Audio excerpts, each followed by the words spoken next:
I'm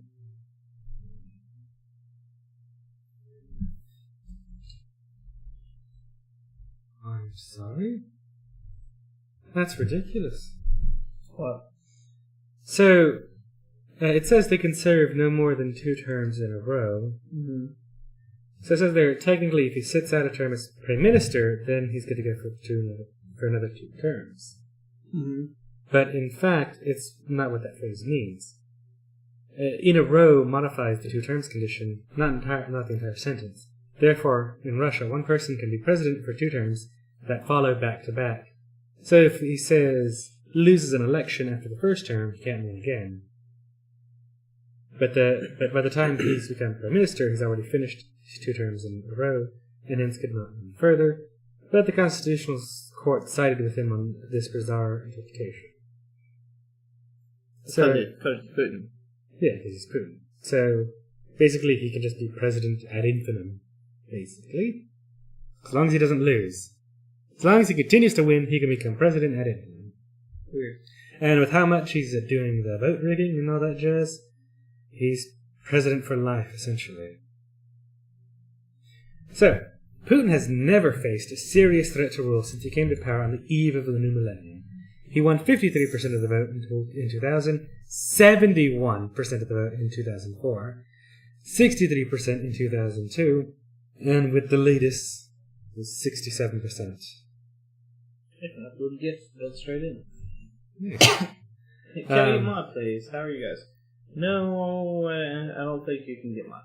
Perhaps the most exciting, most surprising result came from Moscow itself, for where Putin won just 47% of the vote in 2012, and this latest vote he took 70% of the capital.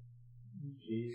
Oh my gosh, I love this. One polling place in Chechnya, where observers managed to remain to the end of voting, showed only 35% turnout. Others, where there were no observers, said it was close to 100%. And basically, rule of thumb, generally, is if somebody gets over like 60% of a vote, they're fucking rigging it. Cause, very obviously, yeah. Because, like, if you get, like when he got 53%, he might have still been rigging it because it is Putin. But that's a much more believable number. But to get 71% in 2004, I don't know anybody who wouldn't call that a sham election. This is a sham election. Hello, Dakota. Yeah, Dakota, what's up, man? Anyways. Cat, no, it's fine. Cat does cat things. Until it starts climbing up your chimney? Yeah. Oh boy. They could be twins. Photos appear to show Russians voting twice in an election. Oh boy. Reporters have photographed what appears to be evidence of people voting twice in Russia's presidential election. Vladimir Putin returned to power at the weekend with a blank of the vote. What? There was a problem with the text there.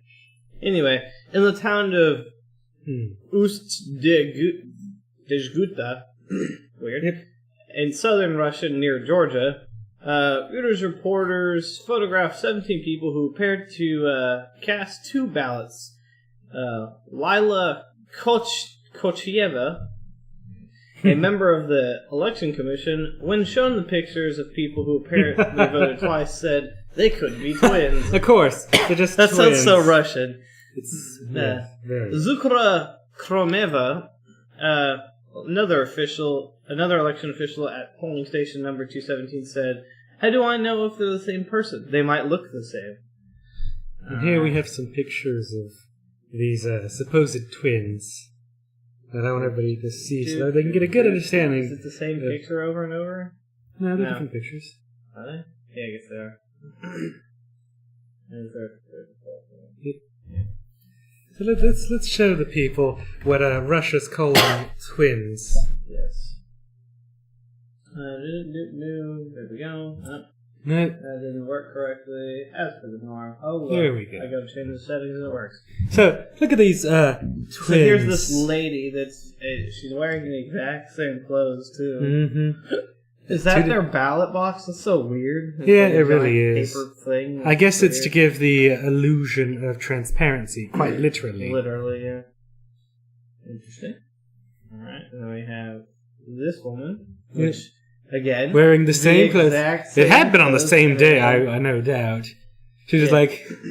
She looks like death, though. I mean, look at how fucking white she is. She Well, looks she's like a also fucking- Russian. They don't get a lot of sun up there. She looks or like too a much. fucking vampire. Yeah, but some of these other people have, like, more light than she does. This person looks I'm like... kind of worried with that one with the kid handling the ballot. The kid voted for Putin. It wouldn't surprise me. Remember, kids, vote for Putin. Vote for Putin. I mean, they would have allowed it. And then this dude, This again, guy, same Same exact hat, photo. I mean, everything. That's funny. There's just no hope in this.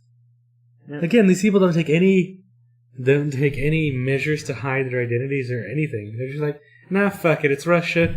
Putin told me to vote twice. I'm gonna vote twice. Putin said if I really loved him, I should vote twice. And he said if I really loved my family, that I should vote for him. While they were held at gunpoint. Yeah. Yeah. Oh, I like this response from the Kremlin. Oh, yeah. A Kremlin spokesman responding to the allegation said, if these reports from the respected Reuters agency are backed up by corresponding statements to law enforcement agencies from the observers who were at each polling station, then it's a worry. If they're not backed up, then it does not worry us at all. I mean, it sounds like they're just talking like Trump and stuff, you know, like, oh yeah, there's no Russian meddling with our voting systems and everything. See, now that's legitimate voter fraud, not like we have here in America. I mean, you have both. You have legitimate voter fraud in America, too. I'm telling you, we really don't have as much as most people think. It's very difficult with all the practices and measures put into place to try and vote twice. You'd think that, but... No, it is. happens, so. It doesn't happen that often. Voter I mean, fraud happens Trump's also when no. they Trump's actually whenever Trump became president and he did his whole voter fraud, little fact-finding mission. They disbanded it within like 3 months because he didn't find anything. If Trump had found something, he would have been on TV and on Twitter blasting it across the country about all the rampant voter fraud going on everywhere. The fact of the matter that his commission didn't find anything just points to the fact that they didn't find anything. So the machines were tampered with by Russian hackers and things like that. No, they never The got to data the was- machines. The data was touched. Yeah, remember we covered stories back a while ago about there were machines that were breached. This was sometime last year. We covered the story. I do remember. That they were, not physically, but they were breached. As well as the data center also was having issues or whatever. He's like I've seen it because I know we talked about it where they broke in like the voter records, not the actual votes, but just the records of the voters. No, yeah. Well, they remember. We covered the story where there was like Russian malware on the voter machine itself, and then we also covered a story where hackers had got into the actual voter database for like one of the Yeah, no, that's states what I was or just something. talking about. They got into the voter database, but that's not where your votes are.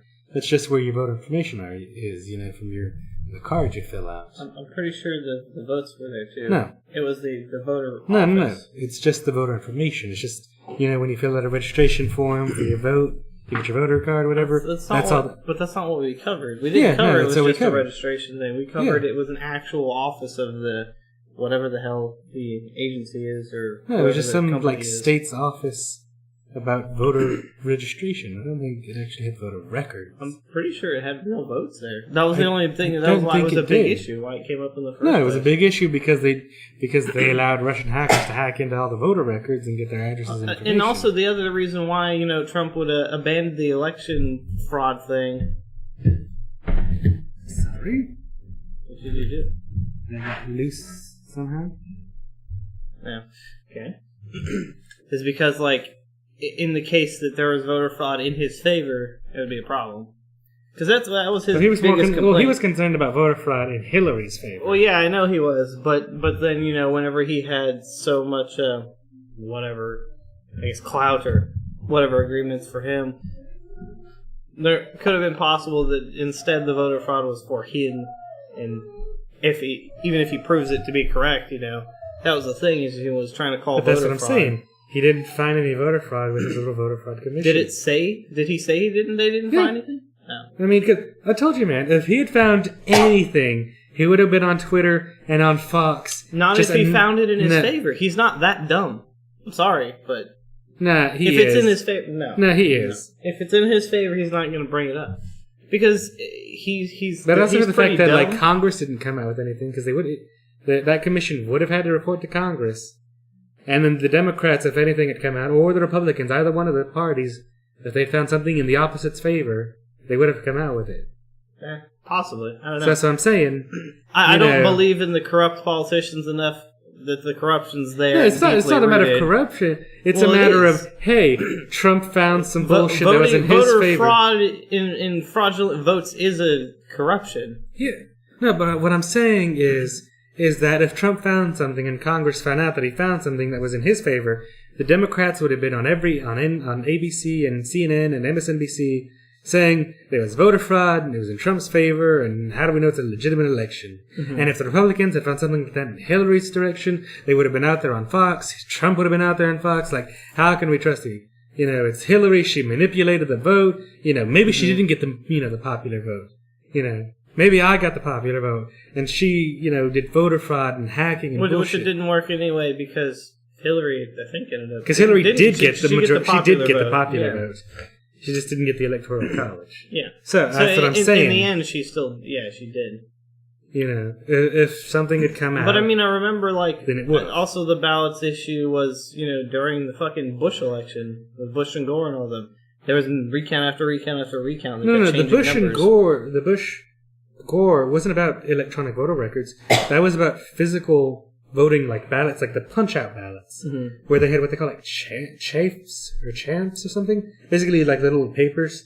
Yeah. So that was the entire issue, was that these little chafes were still stuck on the ballots, and they were wondering if that was still legally valid because the paper didn't come off. That was the big deal. But I'm still pretty sure there was also electronic voting came into play. I remember during the time they were talking about electronic voting machines being fucked up or being messed with or being tampered with possibility and things of that nature. It comes up all the time. It comes up every election cycle. Yeah, just watch. It's going to come up again, and there's going to be some probably voter machines that, like I said, they do the thing where you try to push for your votes and it literally won't let you vote for what you choose. Mm-hmm. Things like that. What are you doing?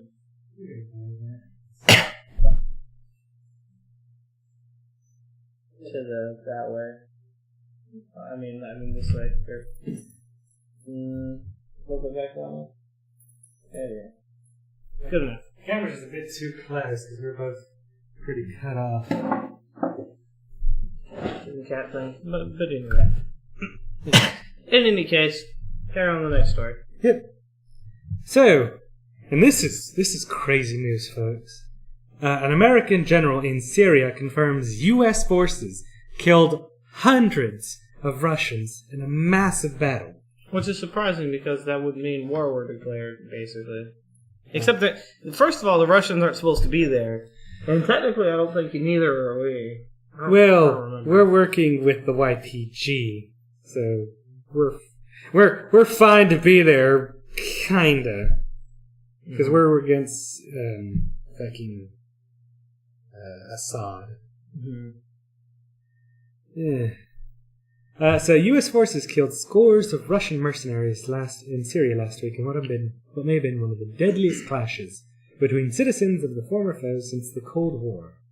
Oh, well, if they're mercenaries, it doesn't matter. If they're not actually Russian army or whatever, it's going to be good. Let's roll the video so we can get more context. Is there actually a video? Yes. Oh, so there is. Alright. Cue the video. I think I fixed and hopefully audio will be working. I think I fixed it. Let me make sure the audio is going to come across correctly. That's the real question. Mm-hmm. Let's see. No. That's not correct. Correct glasses. It's working. It's working there. Is that working? It's working here. It's not working there. Yeah. I'll go ahead and set that thing. We're going to run the test. Okay, everybody's deaf now. inside eastern Syria on an exclusive trip with U.S. Special Forces. General Jonathan Braga tells us this rural terrain was ISIS's heartland, and that the extremists... Yeah, the sound is super low on this video, though. You may just need to turn it up on there, because it's good sound. It's good sound for me. I don't know. Thing on and all of that? Alright, let's switch it over. We're traveling inside eastern Syria on an exclusive trip with U.S. Special Forces. General Jonathan Braga tells us this rural terrain was ISIS's heartland, and that the extremists have been driven way back. But now, there are fears the U.S. could end up in a direct conflict with new adversaries, Russians. We drove to the Conoco oil and gas refinery, now a U.S. base. It's the first time reporters have been here since American troops came under attack on this spot last month by 500 fighters, including Russian mercenaries, an international incident shrouded in secrecy until now. So on that night, we started receiving artillery rounds in around right where you're standing, upwards of 30 different artillery rounds. General Braga says he immediately picked up a hotline to the Russian military. So you called and said, stop this? Yes, I did. What response did you get? Those are not our forces. U.S. forces were unconvinced. Braga says they gathered in this building to launch a counterstrike, raining down artillery and airstrikes. 200 to 300 of the Russian force was killed. Is that accurate? Well, and that's, I would say, close to our estimates as well. Were you worried that this could have become some sort of real war with Russia? Well, absolutely concerned. U.S. military officials tell NBC News the Russian mercenaries were from the Wagner Group, a shadowy security firm linked to Yevgeny Prigozhin, a powerful oligarch known as Putin's chef. The U.S. captured intercepts of the mercenaries' communications, complaining about their heavy losses. They tore us to pieces, put us through hell, said one. The Yankees made their point. And it seems the mercenaries haven't given up. General Braga took us to the edge of the base, pointing out to where similar forces have come back. Hope it doesn't happen again, but if it does, we'll be ready. While the Kremlin insists none of its soldiers were involved, it has admitted a small number of Russian nationals were killed in the attack. For U.S. troops here in Syria, this is a very sensitive issue. They're trying to fight ISIS, but have to navigate through what is increasingly a free-for-all. Yeah, that's basically correct. I mean, it's clear that they're probably there on orders by Putin. Yeah. Because clearly, like they said, the guy's close friends with Putin. He's Putin's chef, whatever that means. Yeah, whatever that Whether that means literal chef or somebody who just gets shit done for him. It probably means, those things. He cooks up the meal, he serves them up on a platter. I mean, multi-billionaire. So, I mean, for Putin to deny any involvement is, of course, ridiculous. I mean, as long as it's a mercenary group. What happens is he can actually, I believe he can just say, he can, throw members of his military into that mercenary group, probably. Mm-hmm. And then just go, yeah, they're just mercenaries. It does stop the world from going into war, so... Yeah, but I mean, everybody knows the truth, even though we can't say it. What's the truth? I mean, they're just Russians. Yeah, they're just Russians. They're mercenaries. They're clearly there on A orders lot of by these somebody. mercenaries they're not even really mercenaries. They're just a bunch of gangs. Yeah, but I'm just saying they're there on orders. They're there on orders from somebody, sure, but from somebody close to Putin. Yeah, but and just imagine if those mercenaries would have been able to take out the Americans. Just imagine if the mercenaries would have been able to take out the Americans and take out the YPG.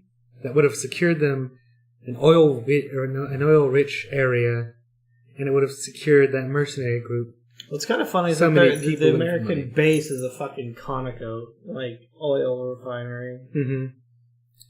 The surprising is that they didn't actually cause massive damage and blow anything up in the Conoco refinery, even though, I have to say, for supposedly getting shelled by artillery, things looked relatively alright. Yeah. So, I'm just saying, this is clearly some political bullshit. Probably. Yep. So, I mean, this just gives you some ideas. So, the Russian assault may have been a rogue operation, underscoring the complexity of the conflict that started as a domestic crackdown, morphing into a proxy war involving Islamic extremists, stateless Kurds, regional powers including Iran, Turkey, and now Israel's throwing the fucking hat in the ring. Mm-hmm. Or turban in this case. It's Israel. The Jews. I guess. Is Israel full of Jews, though? Yes. Still. It's Israel. What do you think is in there? Fucking Protestants and Baptists? There's still a lot of Muslims, too. Fine. They're fucking... No, they're yarmulke and their turbans. Fuck. No, I believe one of the rules to become an actual Israeli citizen is you must be Jewish. You can't... I don't think you can be an Israeli citizen without being Jewish. I think that might be correct. I believe that's one of the restrictions. So yes, they're all Jewish. Unless you're born there, I think. Unless you're born there. But, I mean, being born in any country gives you certain applicable rights. I'm just saying, it's a Jewish nation. Anyways. So, the Salisbury spy poisoning case, just the first step of Vladimir Putin. Like, this is all Russia-focused, this opening. Russia's been doing a lot of shit. So a respected expert on Russia stated that Vladimir Putin is laughing at Britain's latest response to the Salisbury poisoning. Yuri Pershinsky. Salisbury? Was it Salisbury steak? Yes. Who co-authored a book with Alexander Litvinenko before his assassination on the orders of the Kremlin, says Britain is exposing itself to the risk of more attacks directed by President Putin. If he's still able to laugh, then he's laughing.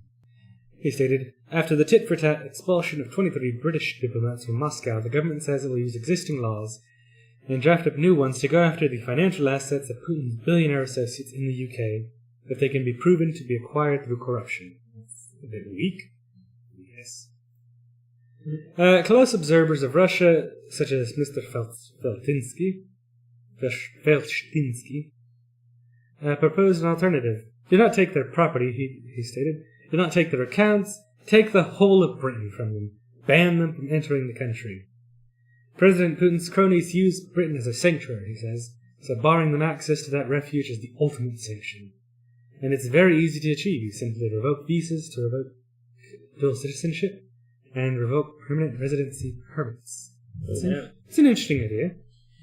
I mean, it wouldn't surprise me. Russia's not exactly the best place, and other countries have a lot more resources and everything else. So it makes sense they'd leave Russia for greener pastures that still keep the business there. I mean, I don't think they these people with all their money, I don't think they actually live in the UK. No, but I'm pretty sure they just have a house there, and then when shit gets bad, like, you know, when they piss off the people in Russia, they're just like, I'm gonna go here for a while or whatever. Mm-hmm. But also, I mean, they really should just seize all their bank accounts they have in the UK. Fucking freeze their ass. Do it all. Kick them out of the UK and take everything they have. I guess. I'm assuming this is an update to the... Yep. An update to a story we covered last year.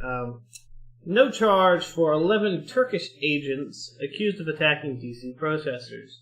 What a surprise. Charges have been dropped against 11 of the 15 members of Turkish President Recep Erdogan's security team who were accused of beating protesters during a visit to Washington, D.C. last year. The brutal attack last May sent 9 people to hospitals and was widely condemned by U.S. authorities and caused a diplomatic rift between the two countries. Well, that and everything the guy was doing was causing rifts. But anyway, charges were dropped against 4 individuals in November, and then against 7 others on February 14th. The day before, then Secretary of State Rex Tillerson flew to Ankara for talks with Erdogan. Erdogan, but whatever. Mm-hmm. The U.S. considers Turkey a key ally in the fight against ISIS, whereas Turkey does not see the same with us, apparently.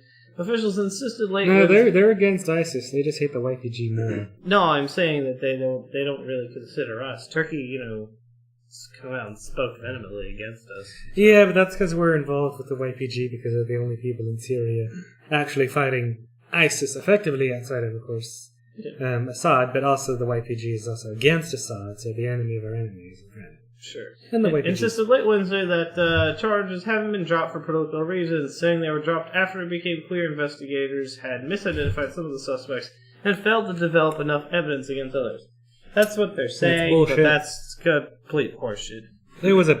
There was freaking a billion videos. It's that the came fucking out. diplomatic immunity, probably, honestly. No, they're not diplomatically immune. Only diplomats can get diplomatic immunity, and presidents. Because diplomatic immunity also only applies if you're actually there on diplomatic purposes.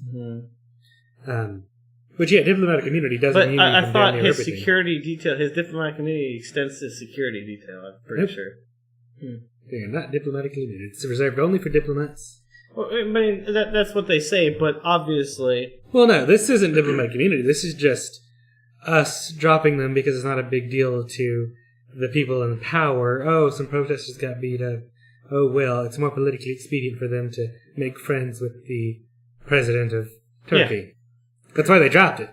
It's clear there's political motivations. Well, that's why I was saying it's basically diplomatic immunity. Whether or not they're diplomats, it's still, they have immunity because... It's not diplomatic immunity. I know, but it's being treated as such. It's not being treated as such. It's political motivations. That's different.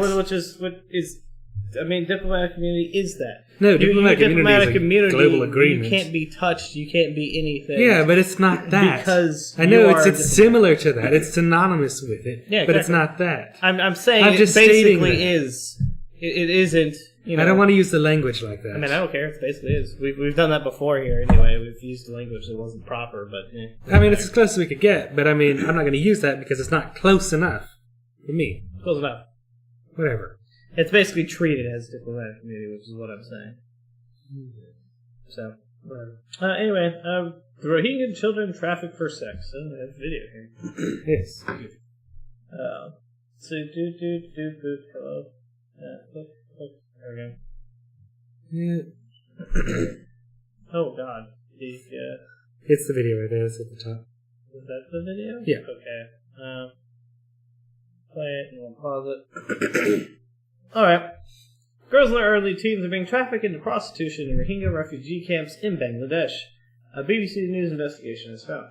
Foreigners seeking sex can easily gain access to children who have fled conflict in Myanmar and now face a new threat. Okay, roll the video. Great. Fucking good old people. Human sex trafficking next. Women came with a van. They asked me if I'd go with them. Not long after that, in a building in Cox's Bazar, they brought 2 boys to me. They showed me a knife and punched me in my tummy and beat me because I wasn't cooperating. Then the boys raped me. I wasn't willing to have sex, but they kept going. We heard other accounts from girls of a similar age. A 13-year-old told me she was lured out of the camp by a woman from within the Rohingya community, offering her work. With the desperate conditions the refugees are living in, her family agreed to let her go. She came to my home. We know her. She said, "You are not being fed properly. Come with me to Cox's Bazar. I will give you a job." When we got there, she put me in a hotel in the morning. By the afternoon, a boy was put in my room. He beat me and raped me. I asked the woman why I should do this. She told me, "If you don't do this, I will kill you." Yep. Well, I mean, welcome to How That Works 101. I mean, these poor people have already been through so much, running for their lives from the Burmese military trying to systematically wipe them out, only to be stuffed into refugee camps at a breaking point, with resources coming in from around the world that simply aren't enough to support the people. And then, of course, these poor young girls being sexually abused and assaulted and raped and into the sex trafficking industry. Want me to read anything? I'll cover a couple key points. So it says, so this is a quote from Mazura, 14, who's now being helped by a local charity, described how she was being trafficked. I knew what was going to happen to me, the woman who offered me a job. Everyone knows she makes people have sex. She is a Rohingya here for a long time. We know her. But I didn't have a choice. There's nothing for me here. My family have disappeared. I have no money. I was raped in Myanmar. I used to play in the forest with my brother and sister. Now I don't remember how to play. Pretty tragic. Some parents wept for fear of never hearing from the children again. Others smiled at the prospect of life bettered, despite not having heard from their loved ones. We found examples of Rohingya children being taken to Chittagong in Dhaka in Bangladesh, Kathmandu in Nepal, and Kolkata in India. And it's ridiculous. In Kolkata, the booming sex industry, they're given Indian identities and absorbed into the system, their identities lost. Both online and offline in Bangladesh, a network of traffickers, pimps, brokers, and transporters continue to supply women and children for sex. The Rohingya crisis did not begin, as art did not create the sex industry in Bangladesh, but it has increased the supply of women and children, forcing the price of prostitution down and keeping demand as strong as ever. For the record, names have been changed to protect the identities of those involved. Yeah, obviously. It's just tragic. Thankfully, there are organizations out there trying to do work to catch these pimps and brokers where they are and save the girls. Like fucking, what's his name? Ashton Kutcher's group? I guess, I don't know. Ashton Kutcher's vehemently against sex trafficking. I would hope so. He has a company that's literally designed like a charity for it. No, it's a I think it's a like, is it a charity? I think it's a for-profit company. But they go in and they I believe they research and figure out information. And they go in and get the entire, I guess, cell of sex trafficking arrested or something like that. Pretty as a part of the article, they were talking about they worked with a charity organization that tries to catch people like this. So they work with the local police in the area, and they develop a sting operation to try and capture them. Thankfully, as a part of this article, the journalist and the organization that they were working with was able to catch a high-profile pimp and save numerous girls. Yeah, I mean that's all you can do is just pay attention and grab people. Mm-hmm. Which was even more ridiculous is that whenever they talked to the local police, it said the police knew him. They knew him well. So what the fuck are you doing, you local police? Oh yeah, so that's the thing is the local police, if it's Rohingyans, I'm pretty sure they don't give a shit because nobody gives a shit about the Rohingyans right now. Unfortunately, and also really all these sex trafficking things, the local police maybe they're getting paid off in some of these places or something like that, or it's just hey, we know you do that, or you provide the sex for some of the people on the force and stuff like that. I mean, somebody gets it, they get cutbacks or whatever, or some or kickbacks rather. This is a funny story. Noah Christensen, a Nevada teen, called his congressman and dropped an F-bomb while demanding actions on guns. His school suspended him. I think that's hilarious. I'm assuming you want me to roll this video here. Is it the story? Mm-hmm. Beautiful.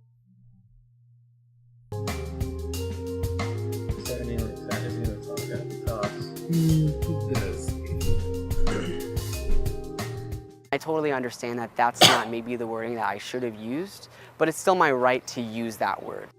Damn right. That's exactly how I feel when I get trouble for things. Look, a congressional aide called the school, and then the school suspended him. Yeah, it's kind of weird, the school suspended him. Well, it's because the little staffer was fucking butthurt that some kid had the audacity to call the respected representative of whatever the fuck district he's in, and dared to use foul language towards him. See, fucking his return date is It's probably when he's allowed to return. Is it fucking 5 days? Yeah, 4 week suspension. Fuck yeah. Again, all these schools are like, oh man, we're going to suspend you for a week. Shit, when I was a kid and I'd get suspended for a week, that was a fucking field day. Yeah, sure, I was in trouble when my dad beat the shit out of me. But after that, it was a fucking week of just chill. I'd play games or something. I personally thought that I had the political privacy to make a phone call to any representative and tell them how I feel. I know how passionate he was, especially about this topic, and I myself believe that something needs to be done. And maybe somebody does need to get off their butt and do something.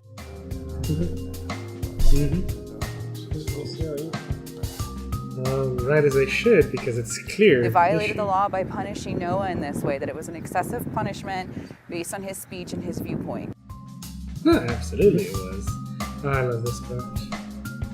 He just reported accurately what he said. So, no. I mean, respectfully, no, I'm not going to apologize because he exercised his First Amendment rights in the way he saw fit, and my guy decided to do the same thing. What an asshole! Yeah, but you're punishing him for exercising his right, which, hey, is against the law. Literally that. Yeah. I mean, and that's basically what they said, is that by putting this punishment into place, it'll have a chilling effect on other students who will engage in the political process. Because it really will. I mean, oh no, I said something bad about whatever representative or goddamn congressman. Oh no, representative. They contacted my school and now I'm suspended because that's what my school's policy is, apparently. No, fuck that shit. Fuck the school. Fuck that congressman and his aide for being they said bad words at me. No news. So here's some good and bad news. A Tennessee man wrongly jailed for 31 years is released and becomes a millionaire. So a Tennessee man wrongly jailed for more than 31 years has been awarded $1 million from the state. Lawrence McKinney, 61. Of Wilson County, was exonerated after new DNA evidence led to his rape and burglary conviction being overturned. 31 years of your life for $1 million isn't worth it. It's not enough. No, I mean that's barely, if not slightly less than, like $30,000 a year. Let me do the math right now. 31. What is it? $1 million divided by 31. That's so $32,000 a year. That's not. I mean, that's not a lot. It sucks. I mean, depending on what the guy was doing before, it's honestly more money than he might have been able to make. No, I mean, it's happening, but I'm frankly surprised they paid him not that much. Not because of that, but because normally what they do, if they get awarded anything, $15 an hour. Yes. No, but normally what they do is they say they're supposed to pay whatever the possible wages that you could have gotten if you'd worked this time, but they pay you at minimum wage normally. So that guy would have only gotten like $500,000. Yeah. So I'm surprised he got what he did. So McKinney's 1978 conviction in Memphis was overturned in 2009, and he was released from prison. An attorney said McKinney was given $75 upon release from prison. Yeah, that's also another weird thing. It's like these guys who get released from prison, they're pretty much given the clothes on their back, and that's about it. A bus ticket to nowhere. Yep. You got 2 tickets to paradise? Question mark? Pack the clothes on your back and leave tonight? Yep. All of my 20s, all of my 30s, all of my 40s, they were taken away from me. Yep. McKinney said in a previous interview. I didn't have a chance to build something for myself. And McKinney couldn't seek compensation until Governor Bill Haslam exonerated him on December 20th. And here's a breakdown of the award. So, the fucking attorney gets $350,000. So it's like a 60-40 split, so it looks like almost. Well, it's like the 33%. 33, yeah. And then he's going to get $647,000 in a monthly annuity that will pay him $3,350 per month for life. Starting, I guess it runs out. Starting May 1st, and he's guaranteed for 10 years. So how much is, can you run that number? Because I don't think that's enough money. What's the 3,000? Yeah, 3,000. 3,350. 12, divided by 10. Times 10. Yeah, I didn't 400,000. So basically, he's guaranteed about $400,000, and the other $247,000 he might get. That's destination fucked, honestly. Oh, yeah, no, he's never going to see that money. Once the 10 years is up, the government's going to be like, and written off. Bye. And also, all that money was taxable. Oh, God, that's right. It probably will be. Yeah. That's the other thing. Like, oh, you get $1 million, but, like, what is it? Is it capital gains? No, it's something, whatever, I guess maybe standard income tax. Yeah, I think it'd probably be standard income tax. Also, you're 60. You still have to pay Social Security now. Oh, yeah. Actually, no. When does Social Security kick in? 67 now. They keep upping the age. Because he has to pay, they keep upping the age for 6 more of his 10 years. He's going to pay in the Social Security. Because instead of I don't actually, know. No, he doesn't have a job. If he's not working, I don't think he probably won't ever get a job. Probably not. Instead of shoring up Social Security and increasing everybody's taxes by 0.5% or 2%, and making Social Security solvent for the next 30, 40 years. Nah, they're just going to keep upping the age until it's going to be 80, and there's going to be nobody's going to live long enough to get up there. Exactly. But they won't do anything to solve the goddamn problems. Well, it's because all the old fuckers that are in control of the money don't care because they're getting paid. Yeah, all pretty much. All they care about is that they're getting paid. They don't give a fuck how bad they fuck us over. Yeah, exactly. Which is why us millennials are pretty much entirely reliant upon our fees or whatever we have in a 401k or savings. Because we basically, if they don't shore it up, we're fucked. We won't have Social Security. Yeah. Also, by the way, that means all the Social Security not 7%, some flat percentage. I think it's based upon Social Security is based upon what you made as a general, like in your job, and they take like a percentage of that, and then they issue that out. Yeah. No. Yeah, Social Security. No, but I'm saying like all of the money that you put into it is just going to go poof. Yeah, no. I mean, that's what I'm saying. All this money that's coming out of our taxes every that go to it's like 4, 5, 7%. It's not even their taxes. It's its own deduction itself. It's yes, it's our own deduction. That's what I'm trying to say. I'm trying to remember what the percentage. Well, is. not for me.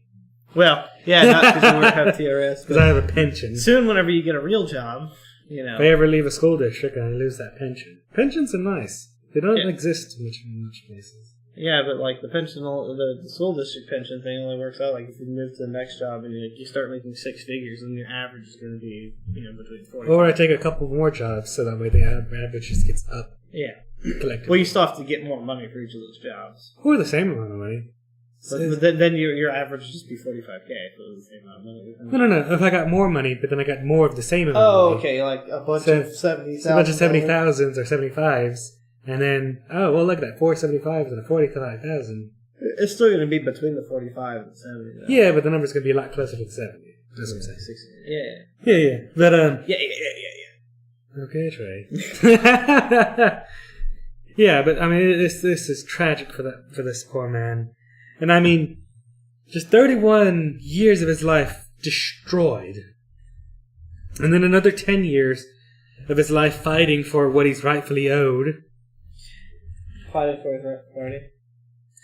Yeah, I mean, it's just terrible. And DNA so often is that deciding factor. Okay, well, there we go. I just did, you made 70, 75, 65. Yeah, so it's just crazy that, DNA is so wholly important. They really need to be going back and rechecking these cases. Some of these cases? Yeah. I'm pretty sure, I believe there is actually a group that does do that. The Innocence Project is one that we've talked about in the past, and they're a real group. They're a big group that works with a team of lawyers and law students, and they go through cases of people who they feel have a good shot, and then they go through and they run the case. They see what happened. They'll try and do the DNA work and such, or get the labs to reprocess. I'm surprised you haven't ate through this. I have 4 bottles of it. I mean, are you saying this is the 4th one? No. There's that one. There's one at work, and there's one in my house. And there's another one in my house. It's sealed. So it makes you have multiple packs open everywhere. That's what you're saying. Yes. So, a little here. Anyways, so moving on to the next one. What do you think of menthol? Mm-hmm. Trump furious over a leak of warning to not congratulate Putin. What? Mm-hmm. President Donald Trump was infuriated after it quickly leaked out that he had been directly instructed by his national security advisors in briefing materials not to congratulate Russian President Vladimir Putin on his recent election victory during their call Tuesday morning. A source familiar with the president's thinking said. But, no. Well, yeah. Because sham election. They don't want to acknowledge it. Yeah. Trump was fuming Tuesday night, asking his allies and outside advisors who they thought had leaked the information, noting that only a small group of staffers have access to those materials and would have known what guidance was included for the Putin call, the source said. White House Chief of Staff John Kelly also is furious that a confidential presidential briefing became public knowledge, which is, well, is an issue. Yeah. The Washington Post first reported Tuesday that Trump congratulated Putin despite warnings from multiple national security advisors and briefing materials that said, "Do not congratulate." I love how it says that in all caps. Because it was in all caps on the briefing. Yep. The White House declined to officially comment on the matter. Mm-hmm. It is still unclear if Trump actually read the guidance that was given to him by his advisors. Probably not. Multiple officials have noted that he often follows his own path during his calls with Williams. And multiple sources have said that because the daily briefing is a good couple pages, and it's extremely important. Mm-hmm. It talks about everything going on in the nation and around the world and all manner of threats and everything. It is of vital importance that the president actually read it. But he doesn't. He gets somebody else to read it to him in like a Cliff Notes version of it. So, our president does Cliff Notes. Yep. That's fine if you're a high school or college student, but you're the goddamn president of the United States. You don't get to use Cliff Notes. Are you sure? Because I'm pretty sure you get to use Cliff Notes. The official added that Trump often disregards advice and calls of foreign leaders. Wow. Trump's comments drew significant criticism among U.S. politicians, including by Arizona GOP Senator John McCain. Oh, wow, John McCain. A noted Russia hawk. He said, an American president does not lead the free world by congratulating dictators on winning sham elections. Oof, McCain tore into him. Mm-hmm. So, but yeah, no, that whole... Like, was the call actually like? Were reporters there during the call? Did he actually congratulate him? Yes, but no. He said on Twitter and he said in like a news conference that he congratulated Putin. For and then some people were like, "You weren't supposed to do that, jackass." No, because a lot of the security advisors were there when he was on call because of course it's important to have your advisors on hand. And basically, probably an advisor who was in that meeting talked to somebody outside of that meeting. Mm-hmm. And he's like, look, the damn briefing said the president wants us to talk to somebody, say this, he said this, he's an idiot. Yeah, the president's a fucking idiot. And it's so funny because, like, earlier, before Trump had actually come out himself, Russia had come out and said that Trump had congratulated him. Mm-hmm. And then some reporters asked the White House, Sarah Huckabee, and she's like, she denied that all happened. She's like, the president did not congratulate Trump. It's not true. Trump did not congratulate Putin. Yes. The president did not congratulate Trump. I mean, I guess if you want to make the connection, then go for it.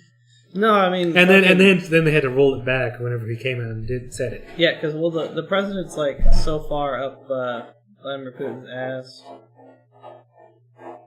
It's catching it on the mic. Oh yeah, probably. Dog, what are you doing? Oi! Patty, what are you doing? Stop that. Just lay down. There you go. It's just like, this shit sucks. Well, she's laying on the hard side of it. I know. You're laying on the nice side. The fact that you still have that carpet there after weeks. Huh? What? That carpet is still there after weeks of it just being there. Yeah. It's supposed to be there. It's not even rolled out. Yeah. It's supposed to be there. It's supposed to be rolled out, but why roll it out? Why do I have to Autobots transform and roll out? It's just sitting there. Nobody fucking uses this room. Actually, no, Mike uses it sometimes. Folks, they don't do shit in here. A little behind the scenes shit. There was a rug right there that they had brought out for when we were doing some VR stuff. It's actually supposed to be here too. Yeah, it's supposed to replace another carpet. No, it's not. I thought it was. No, it's supposed to be like where it is. Okay. Whatever. So they brought this out, and then when we were done, I kind of like just flipped it over, and then it just stayed that way. It's been like a month and a half, 2 months now, and it's still that way. Yep. They don't do shit here. I don't see a point to move it or do anything. This guy. That's just not my job to do that, so. I only do computers and computer accessories. I don't do that. Okay, hey, cool. Anyways, so Trump's lawyer resigned after friction over Genova, sources say.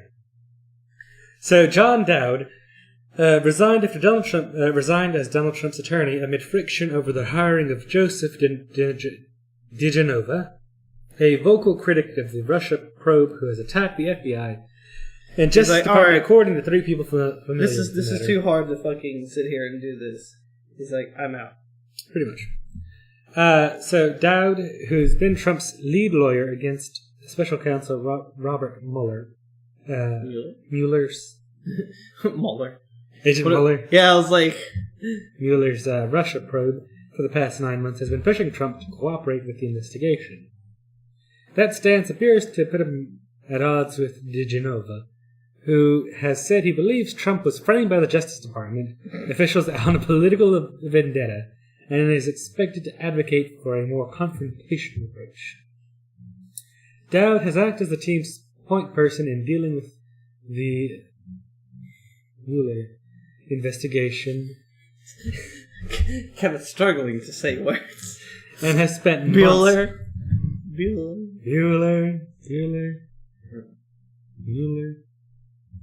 Carefully negotiating the terms of an interview between Mueller and Trump. DeGenova, for example, has suggested that the Deputy Attorney General Rod Rosenstein, who oversees Mueller's work, to be removed and appointed as a judge. Basically, so Trump can get another person in there to then fire Mueller. Always. I'm just laughing about the ridiculous. It's unusual for a client to have such an abrupt change so far into the case, said Patrick Cutter, a former U.S. prosecutor. The move suggests that the president is flailing around, trying to find some lawyer who has a magic recipe to win the war. He's an idiot. He's the fucking lawyer from South Park, the Chewbacca statement. I think it was OJ's lawyer or something. Mm-hmm.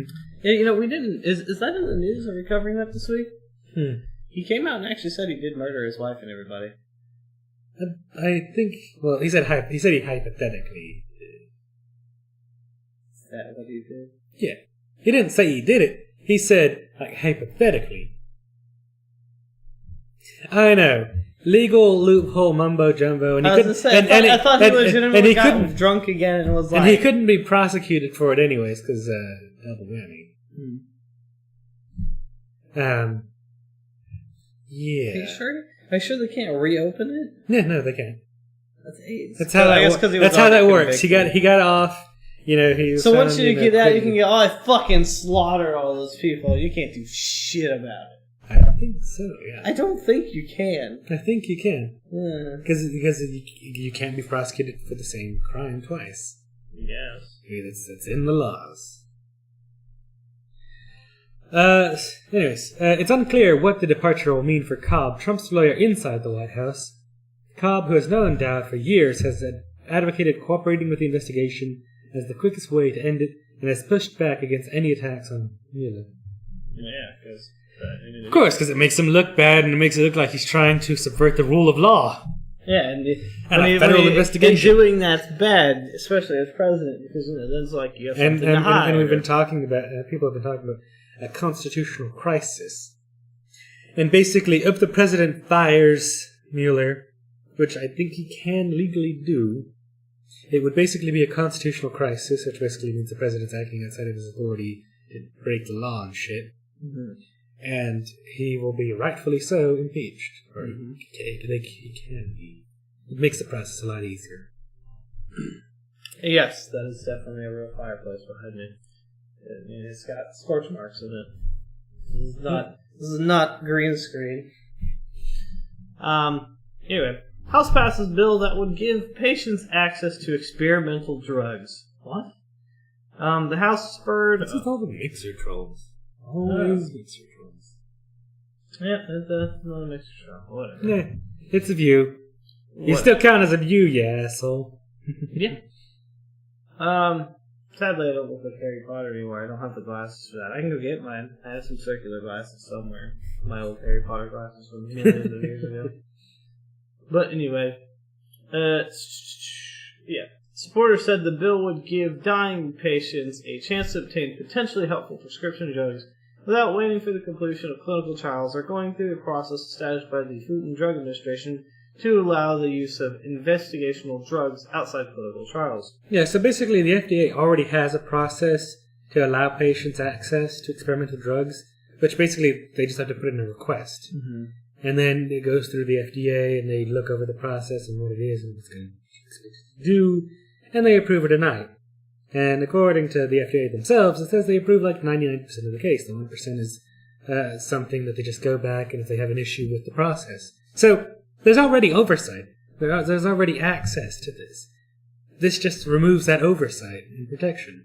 Yeah, which means, like, are they gonna start getting people to fucking sign weird shit? You know, and to, like, go into experience stuff. So, yeah, you're already dying anyway. No, it's definitely an extreme worry. The Republicans, joined by the Libertarian Goldwater Institute, said the right to try would give patients more control over their care and their own lives. But many Democrats said the bill would weaken the ability of the FDA to protect patients, like I said. If you remove FDA review, as this bill does, you're putting patients at risk, says Representative Frank Malone, Jr. This is an unprecedented attempt to roll back FDA's oversight of investigational treatments. The bill was opposed by dozens of organizations that represented patients, including the lobbying arm of the American Cancer Society, the National Organization of Rare Diseases, representing people with rare diseases, said the bill could generate false hopes and undermine patient safety standards without increasing access to life-saving drugs. The American Association for Justice, which represents the plaintiffs' lawyers, complained that the bill offered broad immunity to drug manufacturers and doctors. Mr. Pallone said he feared that the bill could open up the possibility of some charlatan, fly-by-night snake oil companies or manufacturers promoting the use of drugs whose safety had not been established. Because basically it would. I mean, at that point, if somebody could just go in and be like, hey, this drug cures cancer, buy it and use it. And the FDA patients are like, well, there's nobody to stop me. There's no FDA to approve or deny it. So let's do it. And then it doesn't do anything. And well, and then we get zombies. This is how we get zombies, people. But it doesn't do anything. It wouldn't even make zombies. Whatever. This is how we get zombies. This is how we get fucking... What is it? I Am Legend zombies. Basically. Yeah. But yeah. But yeah, no, it's a serious concern. Like getting rid of the protections. I mean, I certainly would see it. Why would you get rid of protections? I mean... because it's Republicans and they want more money. I guess, yeah. Somebody's paying for them. Somebody's paying to become the spooky man in black suits with black shades going, hey, you're on death's door. I've got just the thing for you. Kind of like the Deadpool movie. Yeah, you're dying. We'll help you out. Mm-hmm. Opens briefcase. In here is the solution to all your problems. In here is this thing. This giant syringe. You can take it and just like jab you right in the throat and inject it. All you have to do is pay me $1 million. Do you have to pay for these things or no? A lot of the times when you work with the drug companies on the experimental drugs, no. I was going to say... because the drug companies want to test them, and they want to see what happens and it's just on people. You're dying already. And you're dying, and this might give you a chance at surviving, so try it out. Yeah. But side effects may include, as they just like roll down, like somebody takes a list and just rolls it down the hallway of all the side effects. All of this. And the person's like, but I'm already dying. It's either that or death, so... yeah. But basically, this would give a company, be like, I'm a drug manufacturer, here's this bottle of snake oil. It'll cure cancer or diabetes. Yeah. And they're going to be like, and they'll probably charge. Maybe, probably, yeah. And then it's going to be like, well, they're already dying, and this gives them a chance to live, so pay whatever that costs, kind of thing. Yeah. That's pretty fucked. Yeah. Alrighty then. relevant to me. I wish I could be sorry, but I can't. Chilling details from suspect's bomber's phone recording. This is the serial bomber. And so for those who haven't heard, this is an article. This is some information about the serial bomber that's been terrorizing Austin for the past 3-4 weeks now. Yep. Whose bombs have killed 3, injured another 3, and his last bomb, which he used on himself. Yeah, the last the suicide bomb. Beautiful. In his car. Anyway, the serial bomber whose deadly attacks terrorized Austin, Texas for weeks left a 25-minute video confession on a cell phone found after he blew himself up on Wednesday. As officers closed in to making an arrest, police said. Mark Condit, I believe, 23, an unemployed man from the suburb of Pflugerville, detailed how he made all 7 bombs that have been accounted for, 5 that exploded, 1 that was recovered before it went off, and a 7th that he detonated as officers rushed his vehicle early on Wednesday. He does not at all mention anything about terrorism, nor does he mention anything about hate, but instead it is the outcry, what is it? It is the outcry of a challenged young man talking about challenges in his personal life. Austin Police Chief Brian Manley told reporters. FBI Special Agent Christopher Combs said investigators believe the suspect would have continued his attacks had he not been apprehended. Police recovered a target list of addresses for future bombings. The Los Angeles Times reported, citing U.S. Representative Michael McCall of Texas, the Republican chairman of the House of Homeland Security Committee. Even so, the video gave no explanation for the individuals in the addresses singled out as recipients of the bombs that were planted or shipped. By Wednesday morning, police had tracked Condit to a hotel and were waiting for the arrival of tactical units and equipment before they planned to make an arrest. Manley said, but then Condit drove away. Police followed and decided to stop him before he got on the highway. Just as officers approached the vehicle, the explosion went off. Manley said there was also some police shooting. The trail of clues leading hundreds of investigators to the serial bomber range from store receipts and fragments of booby-trap packages to surveillance video of the suspect in a hat and a wig, which is one of some of the things that I saw. Mm-hmm. Yeah. As far as they say, it's not terrorism because he's not politically or anything motivated. Again, it's the closest they can get. Yeah.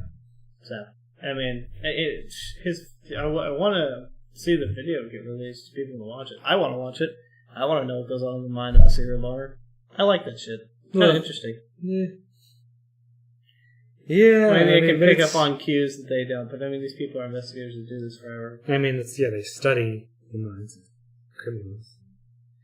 The latent criminals. It takes a crazy person to figure out what a crazy person's thinking. Nah, not really. Yeah, I can often decipher what crazy people are saying. Not that hard. But when you think like one, and you are one, it's pretty easy. I have really good conversations with crazy people. Most of them are interesting. You can keep this, he said. You can keep this. Yeah, well, I mean, the only good thing is that his bombing spree is over. Yep. And the people of Austin can breathe easier, hoping there's no copycats. Hope there's no what? Copycats.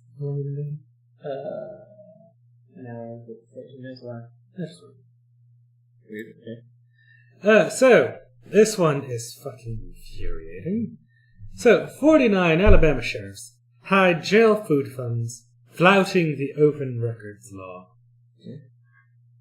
So, as a part of Alabama law, the state gives sheriffs the funds to feed their prisoners, and while the language is a bit fuzzy, it has been interpreted by some to mean that what's left goes to the sheriff as a sort of performance bonus. And that's one way to look at it. Another way is that it incentivizes sheriffs to starve the inmates in the jails. Pretty much.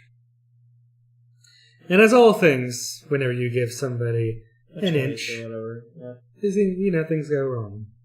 So, here's a couple times this has gone wrong. In 2005, a Mobile County grand jury indicted Sheriff Jack Tillman for taking food funds to start a retirement account for himself. Tillman later pleaded guilty to perjury and ethics violation and gave the money back.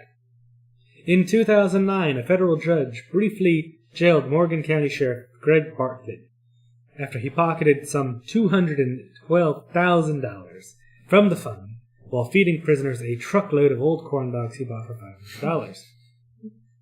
For 3 months. Weird. Alright. That's oddly... that's legitimately what happened. That's fine. Even though Morgan County remained under a federal court order to spend its jail food money on jail food, Bartlett's successor, Anna Franklin, stroked herself a $150,000 check, which she then invested in a shady used car lot run by a felon previously convicted of bank fraud. So she just gave one of the people that she jailed money, I'm guessing. Pretty much, probably. I don't know, maybe that guy had the good D. I don't know. I assume she was in on it. Something like that, yeah. So Franklin was all used car lots are shady, realistically. Oh, yeah. It's saying you use, shady used car lot, that they all are. Mm-hmm. Let's be real here. Franklin was then held in contempt of court for violating the federal consent decree and fined $1,000. Now, I love how these people are just getting off. It's and you're fine. That's it. Shit, I would have fined her or the other person, he gave the money back and everything was kosher. No, I would have fined that bitch $150,000. So you gonna take money from the taxpayers? You better pay back every last dime. Not just that money that she took, additional money. With an extra $1,000 fine. With an extra $1,000 fine. There you go. Because, then you can be the money you stole, plus the actual $1,000 fine. Yeah. Because I'm that's how you're going to work it. It's all coming back. That's the only way you're going to make somebody learn a fucking lesson. Yeah. Because if that happened, well, I don't think any of those sheriffs would be taking a dime out of that fund. Yeah, pretty much. But no, that's far too large. God, these are sheriffs, man. Things do you have? They're defending the people. This is Bama, dude. Yeah. And now to Etowah County. Sheriff Todd Etrekin? Yeah, in Trekin. In Trekin, yeah. Who over 3 years pocketed at least $700. These people are stealing a shit ton of money too. Yes, not even. This isn't chump change. This is fucking. So 3 years he almost took $1 million. The dude with 31 years of his life didn't even get. Not even getting that much. That's fucked. Yeah, no shit. Also, that's a lot of money for jail food. Fuck's sake, those people can be. These people can be. What is it? They can be fed fucking good 5-star meals and shit from that. I'm serious though. It's as if they would waste money like that. No, they'll feed them. I'd feed prisoners at least decent food. I mean, as far as I know, around here in Texas, you get decent food. You would. Actually, also in juvie, I got really good food. This is Alabama, and they have it's even more ass backwards than Texas. But yeah, which is saying something because this is Texas. I know, but that's Bama, dude. That's literally fuck your cousin's state or fuck No, that's Mississippi. It's Bama. Bama's a big inbreed center. Mississippi's worse. Is it? I'm pretty sure Bama's actually the worst. No, Mississippi's the worst. Is it? Mississippi is the lowest performing state across all metrics. No, I know. I get that, but I think seriously, the state with the most inbreeding is Bama. I don't know. Check. Yeah. So, Intrekin has gone on TV multiple times since to plead his case, all but saying that he's the real victim here. Oh no. And that the national media has hooked onto the story. So absurd. But of course it came from Alabama. So in the latest funny business in Morgan County, the Southern Center for Human Rights and Alabama Appleseed sent public records requests to 66 of the 67 counties other than Morgan's, to see how much money those sheriffs were pocketing. 49 sheriffs refused to hand over their records. Instead, they're now fighting the SCHR and Appleseed in court to try and keep those documents secret. According to the court file links, which are mostly identical and appear to be coordinated through the Alabama Sheriff's Association. Gotta defend that blue line. What, are you talking about the fucking piece of masking tape you throw on the back of your car? No. That's what I swear some of those are. Anyway. Yeah. The biggest, the cheapest, easiest search I got was fucking Yahoo Answers. From Australian Yahoo Answers, apparently. Which is Kentucky, apparently. Kentucky, Arkansas, some random Alabama, Yahoo Tennessee, Answers person. and then Missouri, then Mississippi. Missouri. Oh, no wonder why Chris fixes the way he is. West Virginia, Kansas, Utah, South Carolina. Why Utah? I mean... Mormon district. Yes. Anyways. That's just a list. I don't think that's a proper list. But, no, it's not. The sheriffs are arguing that the very moment that the state sends them the food money, it becomes the sheriff's personal money. Wow. And that the check registers and ledgers cancel checks, etc. their personal information. So here's some more sketchy shit that ties into this story. So, remember Todd and Trecken, the person who took the $750,000 and spent it, not only just spent it, he bought a beach house on Orange Beach with it. Wow. But he had a person arrested who mowed his lawn and like his parents' lawn. He had them arrested for marijuana possession charges, not even with something that his actual department was handling. It was a different police department who was investigating this, and they just told his sheriff's department what they were working on. Mm-hmm. So the police department that was handling the investigation busted into this apartment. They found some like marijuana, like in a couple grams, and they're like, okay, possession, a couple other things, big cool, fine, probably, maybe some community service. And then the sheriff's department comes in. He's like, they have 2.2 pounds of weed. And then it's funny because the police are like, we didn't say that. They only have like, I don't know, 20 grams. Mm-hmm. And the police are like, they used it in butter. And once they used it in what? They made marijuana butter. Is that a thing? You can put marijuana in anything, for sure. Yeah, you can put it in anything, sure, but like, is it effective in butter? I don't know. But they made it. And then I made my weed butter. Mm. And the guy's like, yeah, I used like 12 grams in the butter. But the sheriff's office was like, hey, that entire weight of the butter, that's weed now. Which is how they got up to their 2.3 from butter. Who makes 2 pounds of butter? Well, isn't each stick a pound? No. Each stick, I don't know. I'm pretty sure a regular container is like... No, a regular container, 4 sticks is a pound. So 2 pounds isn't really a lot of butter. I don't know. It is. Maybe not. But they really trumped up the charges. Actually, yeah, you can just Google it. But the thing is that, the police took it one way, and the sheriff's county's like, we're going to add the same charges plus some more to make it like a felony. Because at 2.2 pounds, just and under that, it's not a felony. Yeah, it's 4 sticks. Really? A pound is 4 sticks, yeah. Damn. You go buy a pound of butter. I knew that because I remember from working, and binning in butter and shit and dairy. And people are saying that this man was targeted. I mean, they found the drugs legitimately, and it was a whole separate thing. But the trumped up charges were targeted because in the previous weeks, this man had come out talking about how the sheriff was doing shady shit, and when he was getting paid to mow the lawns, the checks that were being written to him were marked with the food funds, provisioned food fund. So basically, the sheriff was paying him straight out of the jail food fund, and he thought something was sketchy about that. Anyways, next.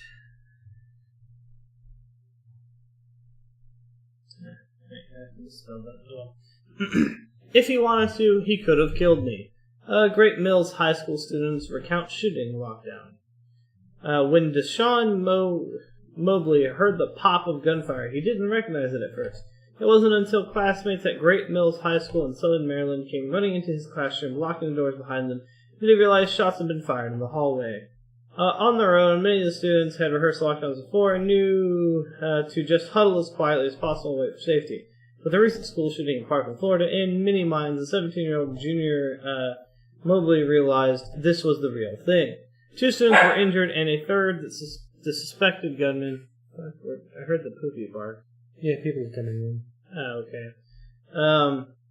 Yes. Just for the suspected gunman, Austin Wyatt Rollins, was killed at the Southern Maryland High School just before the first bell of the day on Tuesday. Classmates learned bits and pieces of what had happened through hushed phone calls, text messages, and social media posts. A boy had a gun, and a girl had collapsed. Isaiah Titchener, a Great Mill senior who lives in Lexington Park, said he had been in a computer literacy class on the first floor when he heard yelling in the hallway, "Run, he has a gun." Titchener was closest to the door, so he stepped out to shut it. He unclasped the latch, holding the door open, then looked up to see Rollins rounding the corner with a handgun pressed to his own head, Titchener said. They locked eyes. Rollins, whom Titchener said he initially didn't recognize, didn't speak. "I was face to face with him," Titchener, 18, said in an interview with the Baltimore Sun. "If he wanted to, he could have killed me." So the dude just walking around stared with a fucking into gun the to his eyes head. of death and lived. Well, yes and no. The kid had a gun to his head. Yes, and I'm just saying, he could have easily turned it on the kid who was closing the door. But I mean, like, he might. It sounded from just like the brief, excerpt here. It sounded like he probably only had like the single magazine of the gun that was loaded. Quite probably. He did end up. He ended up getting shot and killed by the peace officer. I'm pretty sure. Yes, which everybody loves is now loving somebody. First of all, I guess did their job right, but second of all, but of the injured students, there was a boy and a girl who got injured. The girl was in the hospital with critical condition, and the boy with not life-threatening critical issues. Recent reports have just come out this evening that the girl was taken off life support. She was dead. Yep. She probably got shot in the head or something. Or maybe blood loss. Who knows? Well, no, you said she was taken off life support, so she was on life support. Yes. I'm assuming when that happens, it's like, her chance of recovery is slim, and parents are just like, what the fuck? I don't know. That seems like a quick decision, because this just happened. I don't know. I mean, it must have been serious, where there was no chance whatsoever. Maybe, unless the parents are just like, pull the fucking plug. But I don't know. I don't know any parent who... Well... Okay, good parents. Well, that's hard to come by these days. I'm not sorry. Yeah, I have pretty good parents. I said these days. Our parents' time has passed, Kenneth. We're fucking 20-something now. We're supposed to be parents now. If our generation is any indicator, not our generation. Our bullshit at fucking town. 18. What? Our town, not our generation. Millennials are actually getting married later and having kids later. Well, staying single longer. They're cohabitating. Well, earlier. I don't know if I could say millennials just because, like, our town is high, but every place has high birth rates. There's so many fucking memes about if you're 24 years old now, you're gonna be a stepdad. There's fucking memes because it's so bad. Because all it is everybody's just fucking and then just leaving. Memes are not necessarily reality. What? Did you just say memes aren't reality? What is wrong with you? I said not necessarily reality. All you do is troll the M-girl all day. You know that memes are reality. Don't you go there? You know the sad truth that memes are reality. And there's nothing you can do about it. Yeah. Life has become a fucking meme, almost. We're almost there. Anyway. So, Trump is in more Trump news. Trump's imposing... more Trump news. Imposing China the news tariffs that trumps it all. may start a trade war. Which is hurting stocks and has shot the Dow's future down 600 points by the close this evening. Jesus. Yeah, it's devastating. So and I'm feeling it closely. Well, it'll probably go lower. If we go into a trade war, it's going to go very low. Cool. It's not good. Yeah, the market will bounce back. The trade war hurts everyone. It'll fail, and then we have, the Great Uprising. One of the two. Well, we'll see. So, let's see. Donald Trump has announced today that the United States would impose tariffs of billions of dollars worth of imports from China. A move that could trigger a trade war. Well, he keeps talking about all these tariffs, but I don't think the man realizes that, sure, you're going to charge Chinese people a fuck ton of money. Cool. But you really fuck over everybody. Because everything fucking comes from China. Mm-hmm. And I'm not sorry that you burst your bubble, but not even half of your shit that says made in the USA is still all Chinese parts. Maybe, it's not, okay, some of them are just stickers. Shit's made in, like, Thailand and Bangladesh and China. But no, I'm saying, like, the things that say made in the USA, some of them are assembled in the USA. I want to say maybe only 10% of the things that say made in the USA are assembled. It's probably like, yeah. It's a low thing. They literally just slap a sticker over the made in China sticker most of the time. It's kind of funny to see that. It's very depressing, too. Trump has no understanding of economics. No. He's a blabbering fool. Because he fails to understand what a tariff will do, because I already know, like, I'm not even in, major in economics or anything, but I already know the direct impact is, sure, you're going to get more money out of China. Or first of all, they're going to pull business, they're going to pull some stuff. I mean, it's going to reduce trade between the United States and China, first off. But still, the biggest deal is the stuff that we keep, the stuff that keeps flowing in, it's going to drive the price up a lot for everything. Yeah. And the people here that already don't get paid enough to live in the first fucking place or get paid enough really to do anything, everything else is going to go up because of those tariffs. Mm-hmm. I mean, I don't know what all is affected. But since it says billions of dollars, I'm going to assume it's a lot of shit. It's $50 billion. So I'm assuming it's a lot of stuff. So Trump has... So the tariffs, which function as a tax on imports, comes after an investigation by the Trump administration into Chinese theft of U.S. intellectual properties. For instance, the country has forced businesses to move their patents to China or disclose their trade secrets to do business there, which is obviously bad for the companies, because, you want to do business and you want to keep your patents? Well, you got to tell us your trade secrets, and then we'll just sell the trade secrets to a Chinese company, and bam, they're suddenly producing your stuff at a lower rate, for cheaper, and faster. And you can't do anything about it because of China. So Trump announced a 25% tariff on all imports from industries including biopharmaceutical, robotics, and rail equipment. The full list of products will be released in 15 days according to the White House, which will give businesses time to petition for certain items to be excluded. The tariffs are expected to affect $50 billion worth of goods imported from China, and certain Chinese investments into the United States will also be limited. Chinese officials signaled they will respond in kind, of course, as one would expect. Reports suggest China will impose tariffs on U.S. exports of major agricultural products such as sorghum, soybeans, and hogs. More than half of soybeans and sorghum exported by the U.S. goes to China. So it's going to devastate that industry. As part of the announcement, Trump has also declared the U.S. would file a complaint against China with the World Trade Organization. The new tariffs marks a trade escalation in the ongoing trade spat between the United States and China. Trump recently told Chinese officials that he wanted to lower the trade deficit between the two countries by $100 billion. The U.S. has a $375 billion trade deficit with China. Should these penalties be very... Last year. Last year. Have. Still current numbers. Should these penalties be very large, there is a material risk of Chinese retaliation, which would escalate into a global trade war. Thank you, Sound QJR, for the song. Somebody popped up and everything. Good. Thank you. This is just going to be terrible because, okay, if he puts a tariff on there and China puts a tariff on here, it's going to lower trade with China, China's going to lower trade with us, and there's still going to be the same fucking deficit. It's not that hard, Trump. Down, it meets. Nothing happens. It's going to be a net zero. It's an equalizing type thing. Yeah, but that's what he doesn't understand. He thinks, do protectionist tariffs and make Chinese goods more expensive. And then they're like, maybe we'll start producing them in America. No, we won't. They're going to be forced to buy more expensive Chinese items. Or cut back. Which probably, it'll be a combination of the two. People will still buy, of course, because they still need them, but a lot of people will cut back. And then China will cut back accordingly. That extra $1's a no for me. It's like the whole, when you go to buy shit that's whatever, and it's got like $2 shipping versus free shipping, and that $2 makes you go, yeah, I can't do that. But then you see free It could shipping, be $1,000. it's like, It could be $1,000, and it's like that $5 shipping is just too much. Yeah. Okay.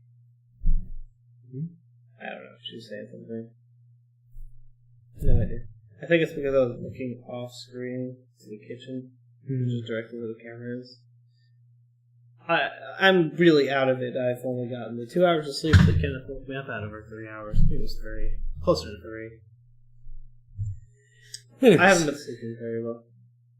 Anyway, on to tech news as I update the topic here really quickly. I wasn't even ready. There was anybody alive in Twitch land. Yeah, I'm gonna get fucking good night's sleep after this.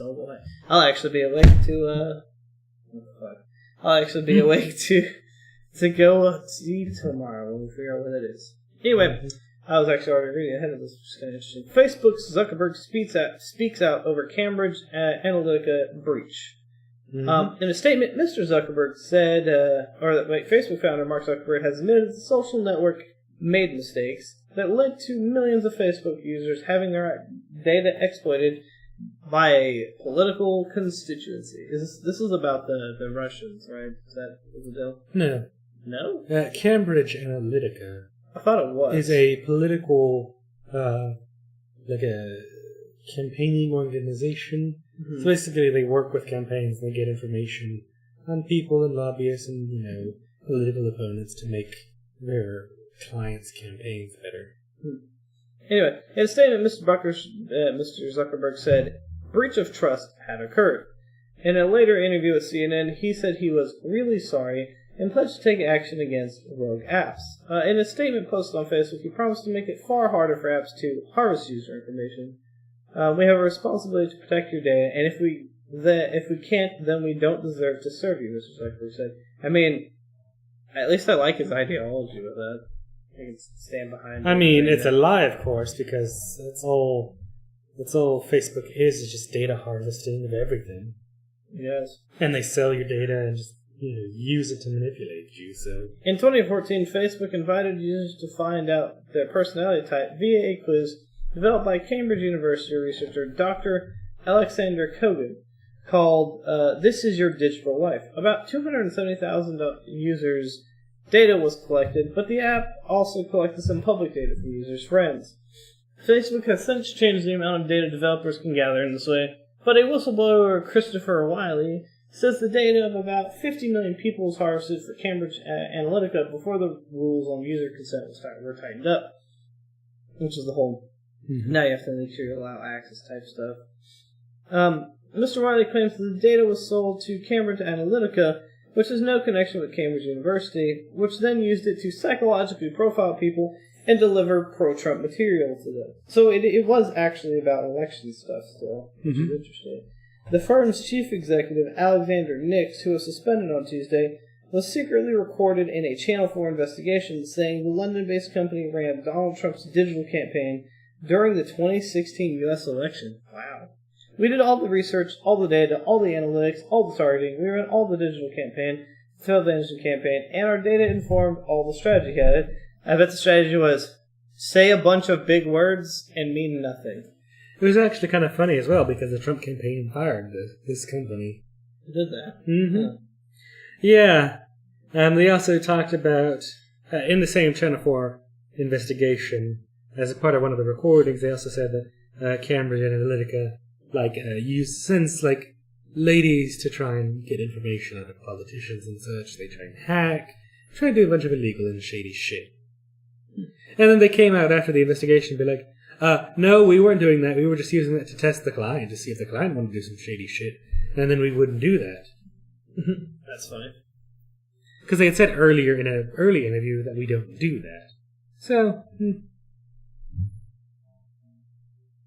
anyways. So, Uber self-driving car leads to a fatal crash. Police have released 2 videos showing the moments leading up to a fatal crash involving a self-driving Uber car in Tempe, Arizona on Sunday. The 14-second video of the autonomous vehicle is seen failing to slow down before hitting Elaine Herzberg, 49, who was walking her bike across the road. Make sure start this. Okay, I'll just mute this momentarily. And I will be right back.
So we're going to roll the video here of the dash cam footage from the Uber accident.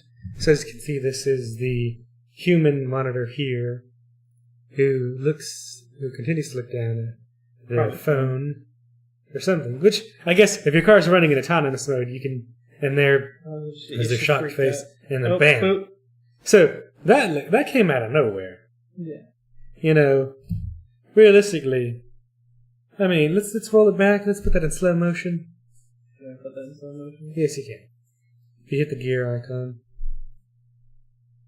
it should give you speed options. Let's turn that to the half speed. So look at this. So as you can see, not much, and bam. Well, I could see her feet, but like... No, but you couldn't see her until she was already in that lane. How fast is the car going? 40 and a 45. Oh. So, see, is this the footage from the camera, like, on the front of the car? Yeah.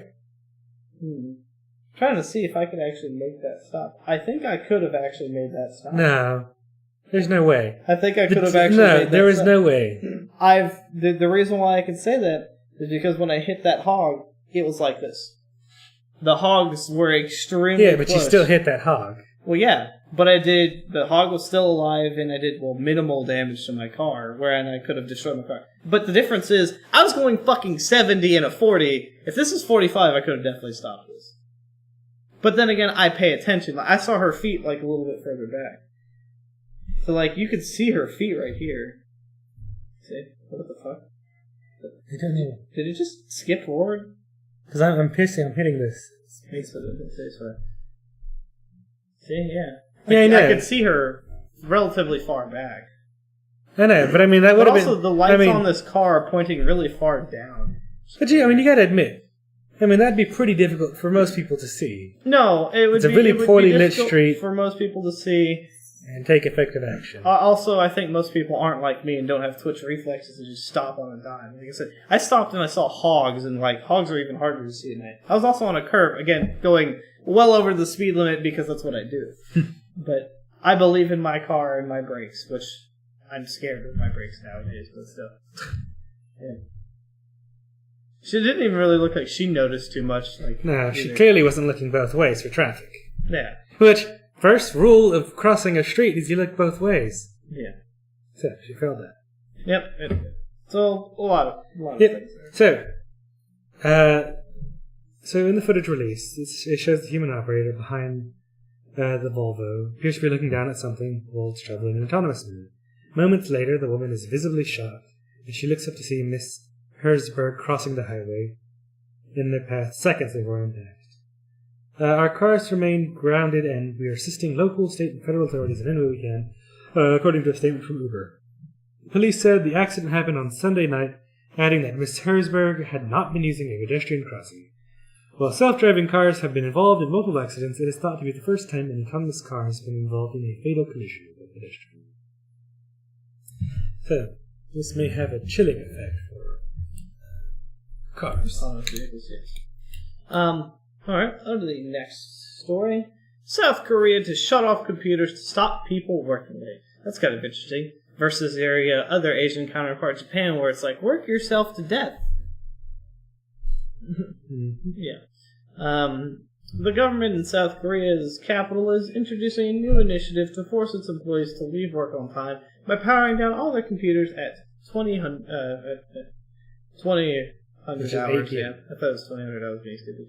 Yeah, on Fridays. It says that it is trying to stop a culture of working overtime. Well, whenever people, getting paid for overtime is a problem.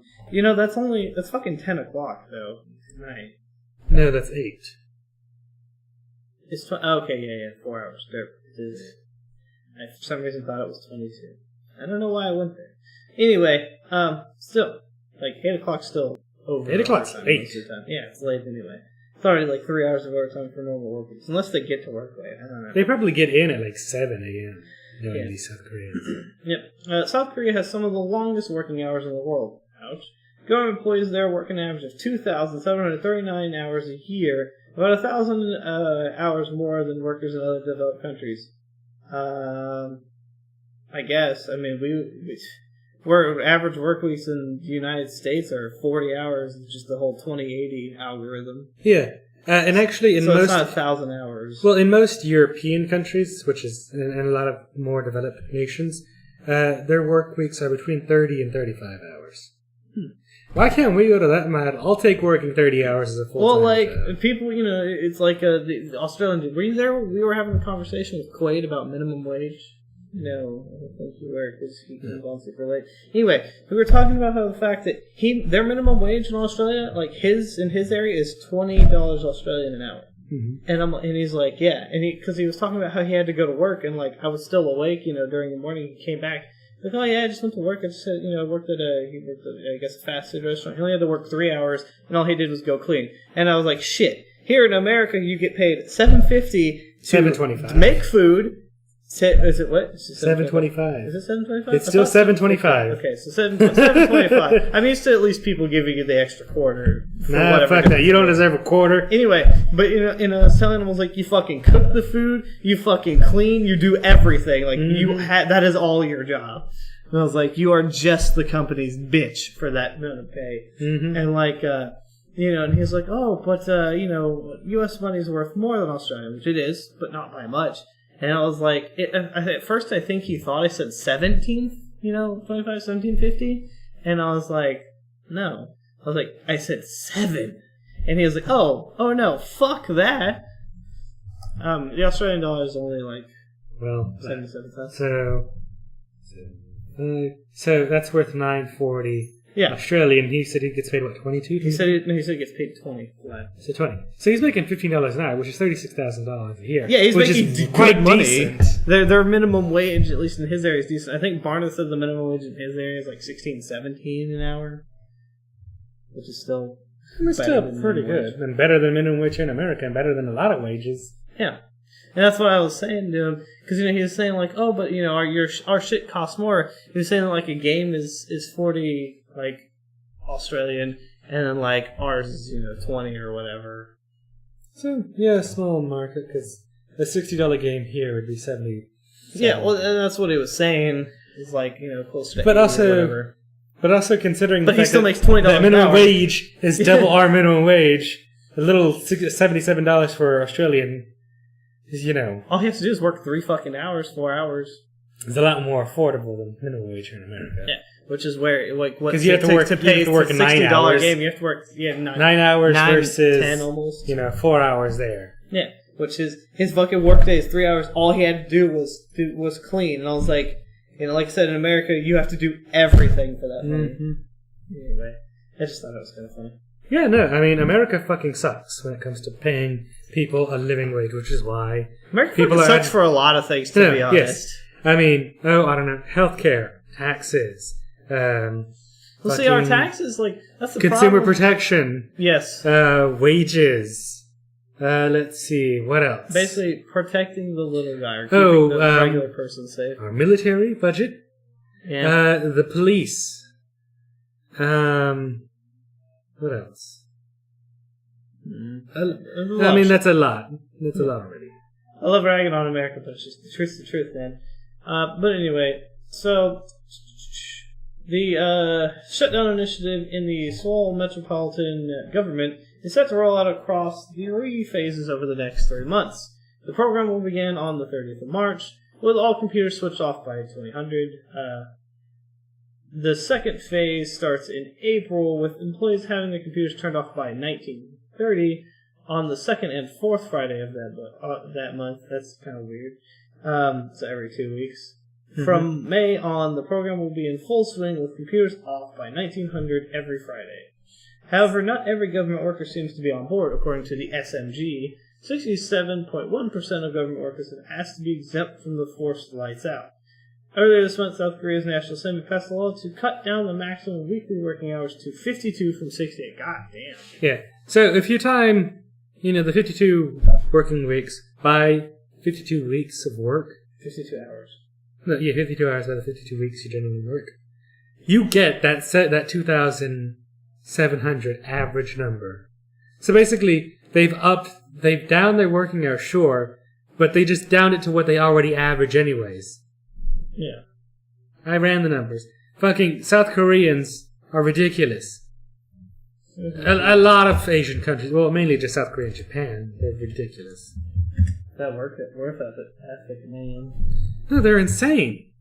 They're absolutely insane. If you look at Europe, or, like France or whatever, they're like 30-hour work weeks, that's full time. You can't, it's like they barred employers from forcing people to work more than 40. It's like, if you make your workers work more than 40, you either better have some crazy exemptions, or you're going to get a huge fine. That's worker protection right there. Mm-hmm. And they get paid a damn good amount, too. But, fuck us, right? Indeed. So, a new bill would ban the U.S. government from using Hawaii and ZTE phones. So U.S. lawmakers have long worried about security risks posed that alleged ties between Chinese companies, Hawaii and ZTE, and the country's government. To end that, Texas Representative Mike Conway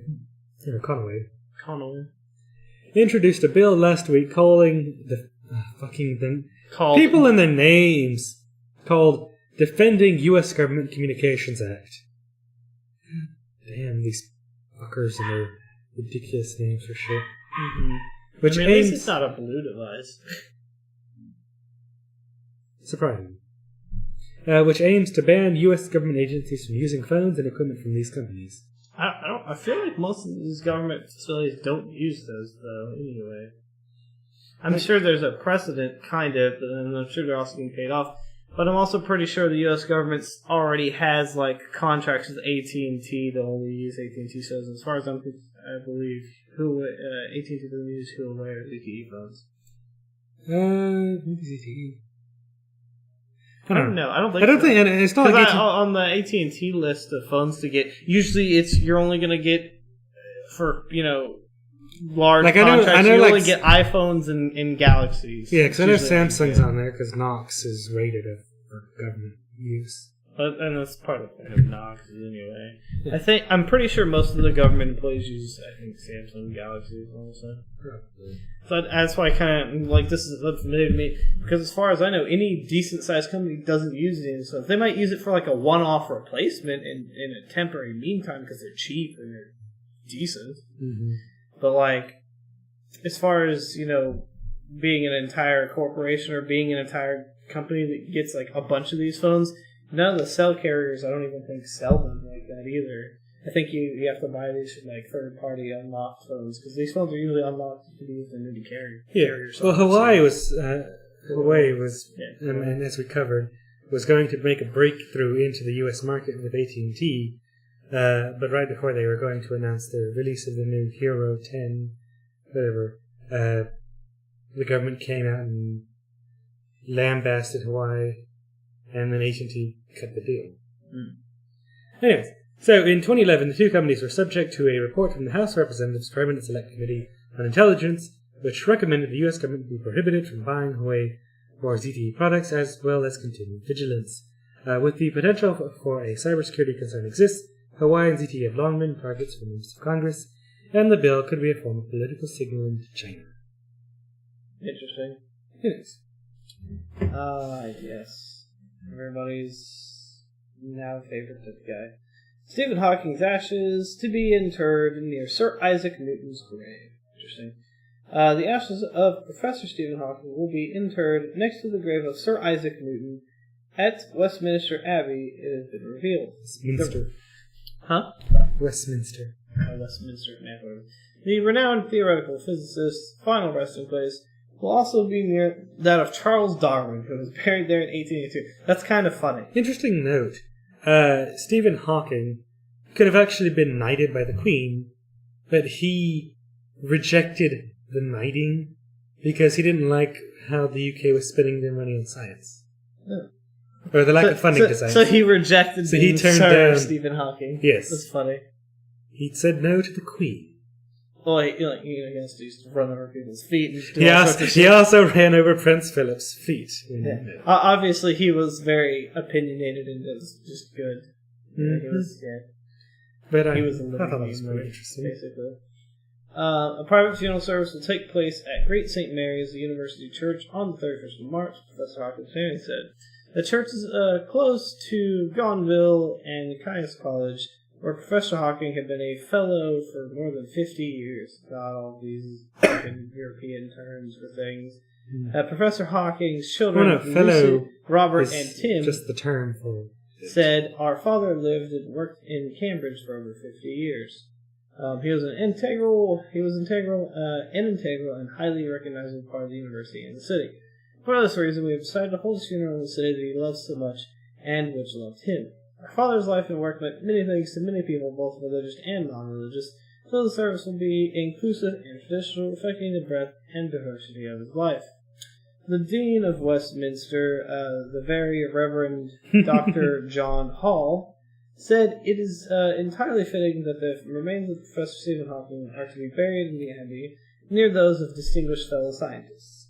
Sir Isaac Newton was buried in the Abbey in 1727, and Charles Darwin was buried beside Isaac Newton in 1882. And now Stephen Hawking is going to be buried there. This is pretty interesting. Yeah. Kind of cool. So, for many of you who watch and follow YouTube, this won't be news to you. Oh, are we covering the thing about YouTube on that note? This is the guns thing? Yes. Yeah, I didn't see that until late today, so I didn't. Because I kind of want to cover that. You know, on your whole rampage about YouTube fucking with people, there is a large portion of YouTube in the ones I watch that actually are basically that's what they do is they do gun stuff. Like there's Demolition Ranch, which uses custom made rounds and stuff like that. There's FPS Russia. There's FPS Russia's been taken out. Yeah, which sucks. I mean, that was his thing. That's where he made a lot of money. He's also another thing. He also plays a lot of games and stuff, whatever. But I mean, he seems like a cool dude in general. Let's see, was it the Forgotten's Weapon guy? His is mostly history, but it's still weapons demoing. So I'm sure that his stuff will be in the targeted. Maybe. I mean, it's historical weapons. So but it's still weapons demoing. Yeah, the clause was weapons demoing. I mean, have you not seen YouTube just taking the clause and just blanket wiping out a shit ton of people? Because that's literally all they do. So, but they have algorithms, man. The algorithms be like, it's got a gun, it's shot.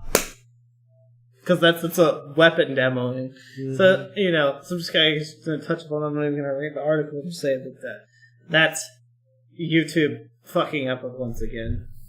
Yeah, no, they're definitely going after... and it kills a lot of people's lives. Like the Demolition Ranch people, that's their big deal. So is there a list of people that have been taken down already? Like, how did you know FPS Russia was taken down? I was lightly skimming it, and I saw that somebody was talking about how that channel and other channels. Well, because that's all he does is he just blow shit up, shoot shit, whatever. With different sorts of weapons. Some of his stuff is historic too, like they had an old historic World War II tank when they did a thing for World of Tanks that they were partnering with. And just things like that, and old like 40mm fucking flat cannons, like basically anything he got his hands on, he was a big deal. Like people are just like, hey, I've got cool shit that can go boom boom and bang bang. So whatever, however.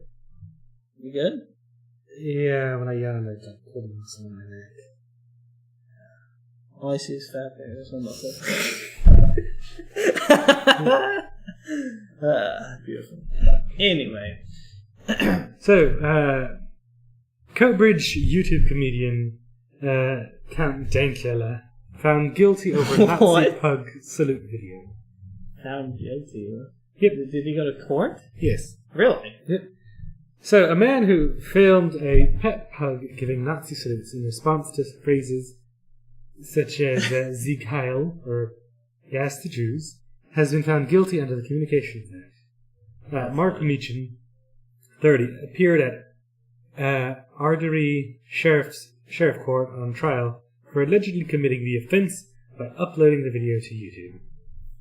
Meechan from Coatbridge filmed the video, according to him, to wind up his girlfriend Suzanne Kelly, 29, and turn her dog into the least cute thing imaginable, a Nazi. The online comedian said his video he's received death threats and failed to land a job due to the ongoing court case. Today he was found guilty under the Communications Act. Sheriff Derek O'Carroll said the accused was quite obviously an intelligent and articulate man.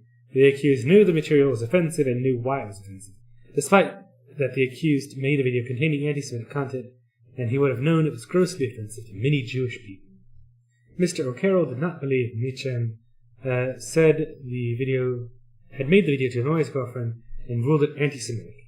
He found Meechan guilty of a charge under the Communications Act that he posted a video on social media and YouTube which was found grossly offensive and aggravated by religious prejudice. There's a legal Communications Act. Where this is America. This is taking place in Scotland. Oh, okay. Because I was going to say there's none of that shit in America. The Communications Act is, I thought, in Europe. It says sheriffs. I mean, we have a stuff. kind of Communications Act, but that protects if you do terrorist statements or threats and shit. Yeah.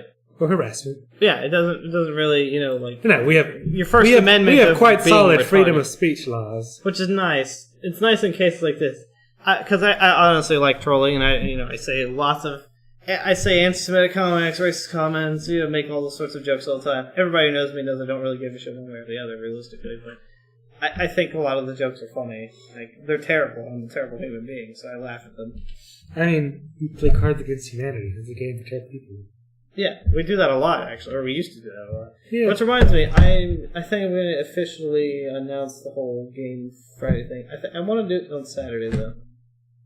Okay, so Game Saturday. Okay. Yeah. I know, but I'm just saying that, you guys talked about it, nobody included me, and then you guys were like, alright, let's do it. Everyone's like, yeah. And then I'm sitting there waiting, and I was like, are there supposed to be people here? Isn't there supposed to be a community thing? And then just nobody did anything. And I was like, of course. That's exactly something our fucking community would do. Meanwhile, it's like high-tech people are like, let's play PUBG. And then we're all like, let's not do that. Mm-hmm. But no, this is bullshit. I've watched the video. And I mean, it's extremely clear that he's trying to do a funny thing. He's like, I mean, it's a comedian. It's a fucking pug. It's a dog doing it. Whatever. And he's like, yes. So my girlfriend's says she has this pug, and she always talks about it's the cutest thing. I wanted to make it the least cute thing I could do, so I made it into a Nazi. So is that what he says in the video? Yeah, pretty much. You could pull it up if you want to pull it up. No, I'm good. Yeah, basically, he just straight up says, look, my girlfriend talks about this cute dog. I want to make it the least cute thing I can think of. I want to make it into a Nazi. And then he's like, then he says in the video, Sieg Heil, and little dog raises its paw, or you want to gas the Jews, and then the dog shakes and he gets excited about it. Or, that's funny. Yeah, things like that. And I mean, it's clear that he's making it to try and be funny, regardless of whatever people's opinions about his comedy styling is. It's clear. That's one of those things about comedy too. It's you're not a good comedian unless you're stepping on somebody somewhere. Like, you're not a good comedian if you're not hurting somebody's feelings, realistically. Comedy... It varies. Comedy's a wide range. Well, yeah. There's that kind of comedy. Comedy's derived from putting something down. Not really. There's plenty of good, clean, funny comedy. Is there? Yes. I don't have an example to give Exactly. you, but That's it the exists. Point I'm trying to make. It I'm exists. sure it exists, but like... You know, the clever humor and all that jazz. Yeah, I mean, like when still usually put somebody down or put something. When I was playing Cards Against Humanity, and you know, the cards aligned, and I made perfect matches. The cards aligned. The heart of the cards. And I mean, Trooper will back me up. Some of those cards were just perfect. They weren't mean or rude or anything, but they just... It's Cards Against Humanity. Every single card is mean or rude somehow. No. Okay, thank you. But no, I lined it up just perfect. It was like some historical card, and I found perfect, you know, cards to fit with it, and it was funny. It wasn't terrible. Trooper understood what I was going for, and he picked it because it's on point. But I'm just saying, like me, just pick any weeb shit. I'm just like, haha. Exactly. So I'm just saying, comedy can work quite well, and it can be funny. It doesn't have to be rude or mean. But that's not to say that something like this isn't comedy. It is still comedy. And yeah, People's subjective opinions about it doesn't make it not comedy. Jeff Dunham. Or Ahmed the Dead Terrorist. Exactly. Well, any of the big comedians do usually put somebody down or do something. But it's because they take real life, like, and I think comedy is like, you know, something levels of depression, some other stuff, like real life problems, something, whatever, outlet for things. Comedy's a lot of things. It's not one really thing. Is. Comedy that's what a lot of comedians say. Comedy comes from really dark places in life. Yeah, a lot of comedians it's like the old saying, you know, tragedy plus time equals comedy. I mean, it's like, you know, Robin Williams is a great comedian. Basically, everybody that's a great comedian is fucking nth level depressed at some point in their life. I mean, yeah, it is what it is. But I'm just saying, this is ridiculous. How can you call yourself a nation with freedom of speech, and yet you will convict somebody because something's offensive? So basically, if I went to the fucking UK and somebody had seen my videos, I would be going to jail probably. Yeah. I've said some things people probably disagree with over there. I said tons of And I mean, I'm not an unreasonable person, but I'm sure people disagree with me. Because people disagree with everything. Yeah. Or maybe I'll just go to the steps of fucking Parliament and say something offensive. Bring it, the UK. Bring it, the UK. This is just outrageous. Yeah. These nations with freedom of speech dare to come to it. So. Alright. On to the next story. Russia orders Telegram to hand over users' encryption keys. What the fuck is Telegram? Encrypted messaging app service Telegram has lost an appeal before Russia's Supreme Court, where it sought to block the country's Federal Security Service, FSB, from gaining access to user data as reported by Bloomberg. Last year, the FSB asked Telegram to share its encryption keys, and the company declined, resulting in a 14... Okay, so see, the wording here. It asked, so the company declined. Seems well with it there, right? Mm-hmm. And then it resulted in a $14,000 fine, which isn't that much, but I guess it could be. Today, Supreme Court Judge Alla Nazarova upheld the ruling and denied Telegram's appeal. The Telegram plans to appeal the latest ruling as well. If Telegram was found to be non-compliant, it would face another fine and even have the service blocked in Russia, one of its largest markets. According to Telegram's lawyer, a separate court ruling and action from communications regulator Roskomnadzor would be required in order to actually block the service. In 2016, Russia enacted laws to combat terrorism, which required messaging services to provide authorities the ability to decrypt user correspondence. Telegram has challenged this decision, but the FSB's position is that access to encryption keys doesn't violate users' privacy, since they do not contain information about an individual, and any data collected using keys would still require a court order. Bullshit. Yeah, which is bullshit. The whole point of encrypting is to keep your traffic, unknown or whatever in your messages, basically. Mm-hmm. It's basically to keep you safe on the dank. And unfortunately, that's the paradox we run into, is that we work on developing encryption and people work on breaking it. And people use encryption for bad things. Yeah. Some people do. Some people just use it because they like the safety. There's people that legitimately like go nth level, that into hiding just because. Or like journalists and people in dangerous countries where if information got out, they could be killed or imprisoned. And kind of like Russia. No, kind of like Russia or China or fucking the Philippines or North Korea or Turkey, Korea, all of the above. Yeah, pretty much. Where like PGP encryption, you got your public key, you got your private key, and you send messages like that, and it's unbreakable essentially. And I mean, it's just what has to be done. And yes, I adopted like super lazy chill style to that setting. And yeah, terrorists will probably use these encryption methods. Unfortunately, it's a balance between security. Let's be real. And the terrorists are going to use the fucking Fahula, whatever the fuck, generic terrorist thing. I mean, some of them use regular apps like that, but they usually have some very specific app that they use. I mean, they could probably just use Telegram, which they probably do. Maybe. I don't know. And I mean, that's the unfortunate part is, these bad people get out there and they use these tools that are publicly available. Yeah. But, I don't know. It's difficult, really. Well, it's like my idea. Just because there's bad people, you shouldn't lose, your rights. Like, we shouldn't lose the rights to guns ever, but also we shouldn't have lost our rights to privacy, with the Patriot Act. Because people were afraid. The Patriot Act's finally gone away, though. A lot of that stuff's eroding. It's still around.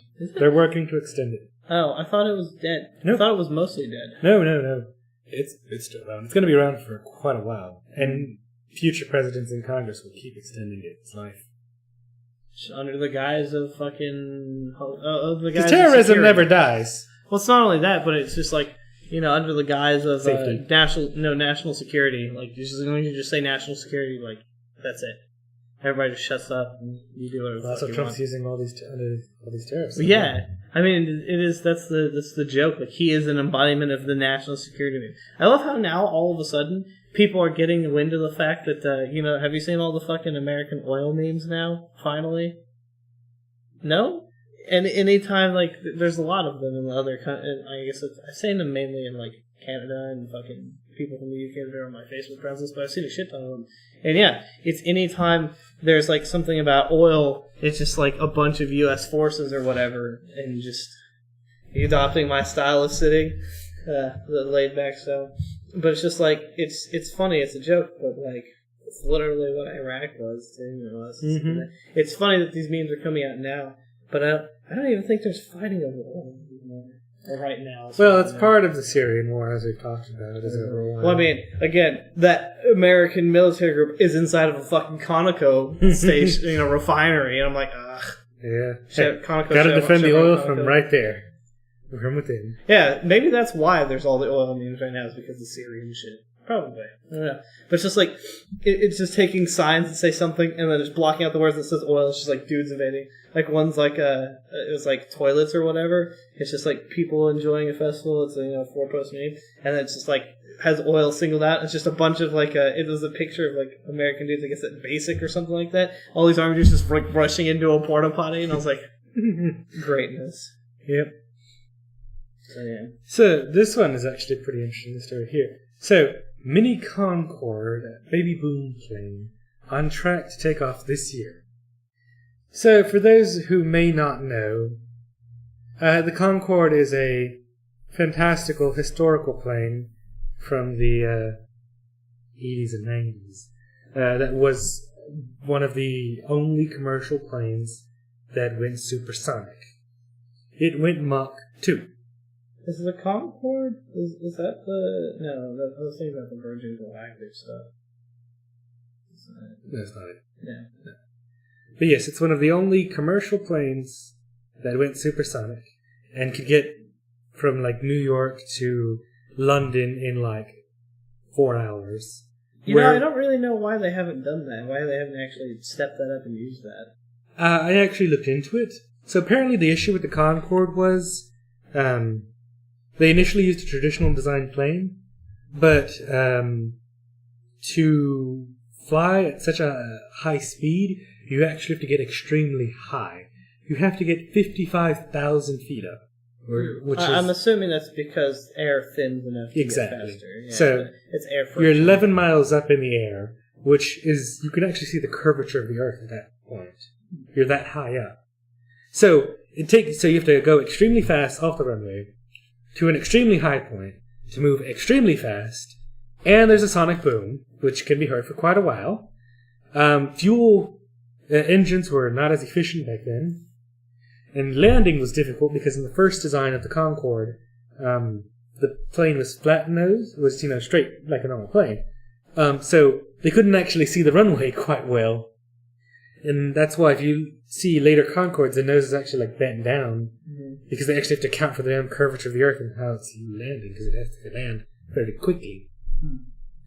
And tickets were also very expensive, like $1,000 or $800 then, which is like I guess like which is like $3,000 now, $4,000. Well, what I'm thinking about is like jet fighters are they go supersonic easy, and even in lower the jet fighters also is government and they have money to burn. That too, but they're also designed aerodynamically from the ground up too. And it's also just a single or dual passenger. Yes. Versus having to carry 150 people. Oh, so it's like a normal size plane. No. A normal plane carries like 200 to 300. Well, okay, so it's a decent. It was a specialized plane. Yeah, but I mean, still, it's basically trying to be a normal plane. The thing is, it probably just needs to be redesigned with a little newer technology. Just assuming this one is. Yes. Better engines. But basically, the Concorde was just not cost effective on any front for the passengers, for the company, for anybody. Yep. So they're like, it's just simply too expensive to run and operate, so they killed it. Makes sense. And now it's back. Because it was funny, because when I read that, I was like, well, why hasn't this happened before? And then talk about, all these issues. I was like, well, shit, not much you can do. But clearly there is. I mean, realistically, they could have fucking, somebody could have came up before now. I mean, there's been lots of advances in technology between now and then. Somebody could have designed something. This is the somebody. I mean, like, this isn't the somebody could. No, this is the somebody. Yeah. So, supersonic air travel could be making a return if a plane that aims to replace the Concorde takes to the sky. Yes, I knew Virgin was in on this. I see that right there. Sir Richard Branson backed Boom Supersonic, who expects a prototype of its passenger plane to make its first test flight by the end of the year. So CEO Blake Scholl tweeted, "Milestone coming up. XB-1 engines are on a truck and will arrive at the Bumero hangar within a week." I think the XB-1's engines are... I believe that's what the Virgin Galactic uses. I believe that's his chicken. So Baby Boom is a 1,687 mile per hour demonstrator jet designed to test the firm's supersonic technologies that can take passengers from London to New York in 3.5 hours, around half the time it currently takes. If its full-size 55-seat plane is approved, the first passengers could be traveling at supersonic speeds around the world by 2023. According to the company's website, XB-1 will redefine our design and engineering, test key supersonic technologies, and ensure efficiency, safety, and reliability. I look up XB-1 and it just comes up with this the Boom stuff. Ooh. Boom Supersonic. Yeah, sure. I guess that's the fucking plane. See, so that's the test plane that they have right there that they're testing. So the XB-1 engine, that's the plane. The XB-1 is the plane. So it's the engines for it's the engines for the plane, yes. Well, the XB-1 is the plane. Look, XB-1 is the first independently the jet. So it is called the XB-1. Yeah. The jet design and the sound of XB-1, it kind of reminds me of the fucking the Ventures fucking plane or jet. Mm-hmm. God damn it! Go Team Venture. Go Team Venture. Yeah, but it actually goes faster than the original Concords. It goes Mach 2.2. 2.2, yeah. This looks tiny. It looks like a fighter jet, though. 10%. Well, yeah. Which is, again, it would have to be designed from the ground up to be super aerodynamic. Which it is. Yeah. Also, the nose is a giant point. Mm-hmm. It's a flying dart. Pretty much, yeah. So, The aircraft will have one business class seat on either side of the aisle, so each passenger... shit, it uses carbon. Yeah, it's using carbon fiber and a bunch of other crazy space material and shit. Weird. Has to. It's powered by... Okay, so they're powered by General Electric J85 turbojet engines. Classic. Yep. So it'll have a business class seat on each side of the aisle, so each passenger gets an aisle seat and window access. The tickets could cost as much as $2,500 according to some estimates. Oh, yeah, I checked prices on that. Surprisingly, business class between London and New York I saw only one plane that had tickets for $800. Every other airline had business tickets for $6,000. Yeah, so it's actually it's actually accurate in that it will be as much as normal business class seats. I'm guessing that's the plane right there. It's literally just engines strapped to the back. It's literally a rocket. Mm-hmm. That's kind of funny. Yep. It looks tiny though. It looks like it can. It's only supposed to carry 2. 2 what, people? Yeah. Oh. It's just the test plane for the engines. And I was going to say, so it's literally a fighter jet. Gotcha. Yeah. So Boom has confirmed that Virgin Galactic and Japan Airlines will operate the craft, with Japan Airlines investing $10 million into Boom Supersonic in December of 2017.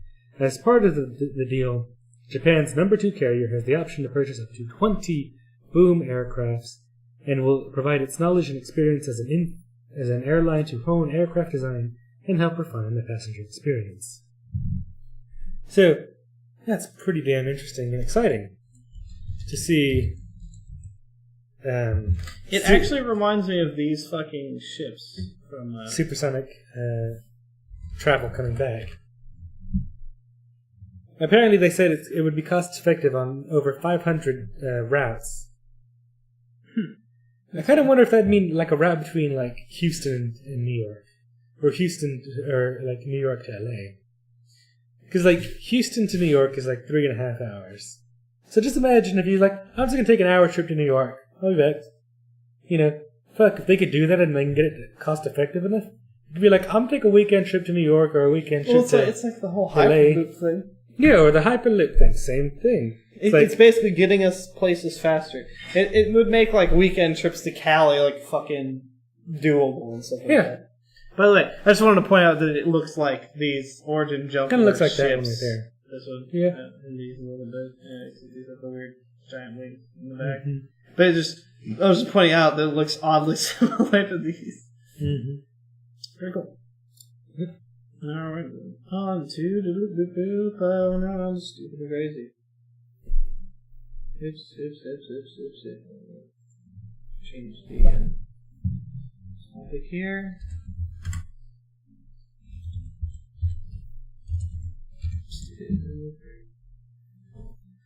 Alright then. Hannibal Buress's mic cut out after jokes about priests molesting kids. Oh boy. Comedian Hannibal Buress had his mic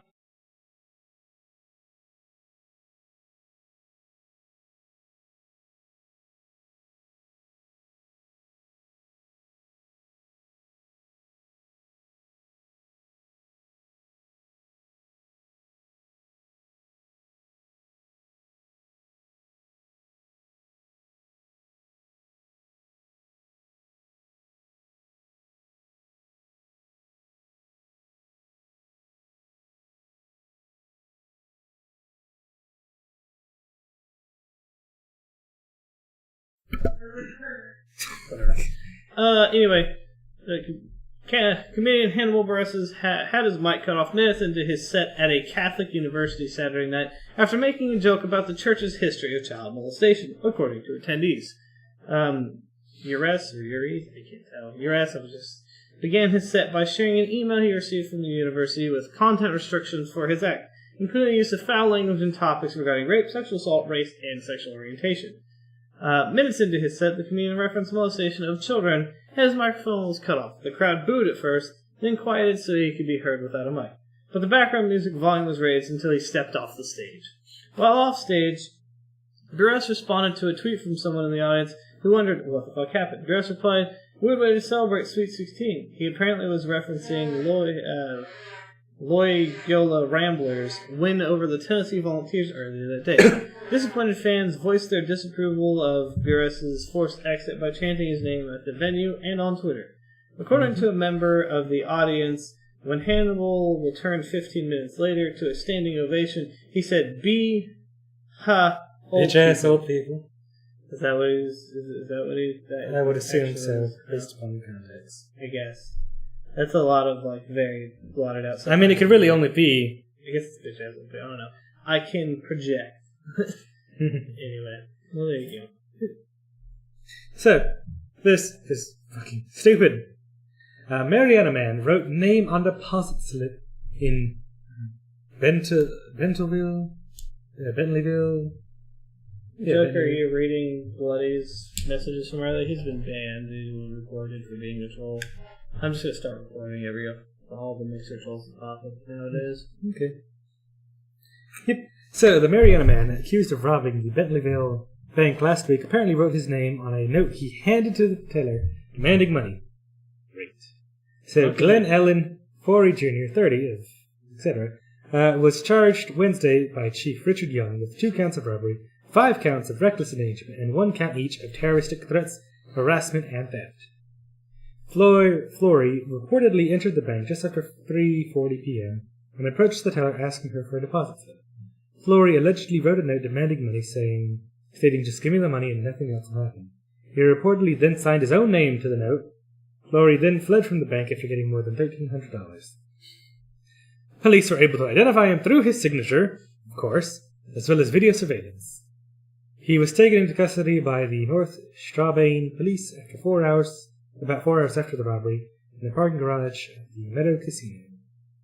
Flory repeatedly admitted to the Bentleyville police in a statement to his involvement in the robbery. He was charged last month by South Strabane Township Police for burglarizing his former employer, East Coast Subs.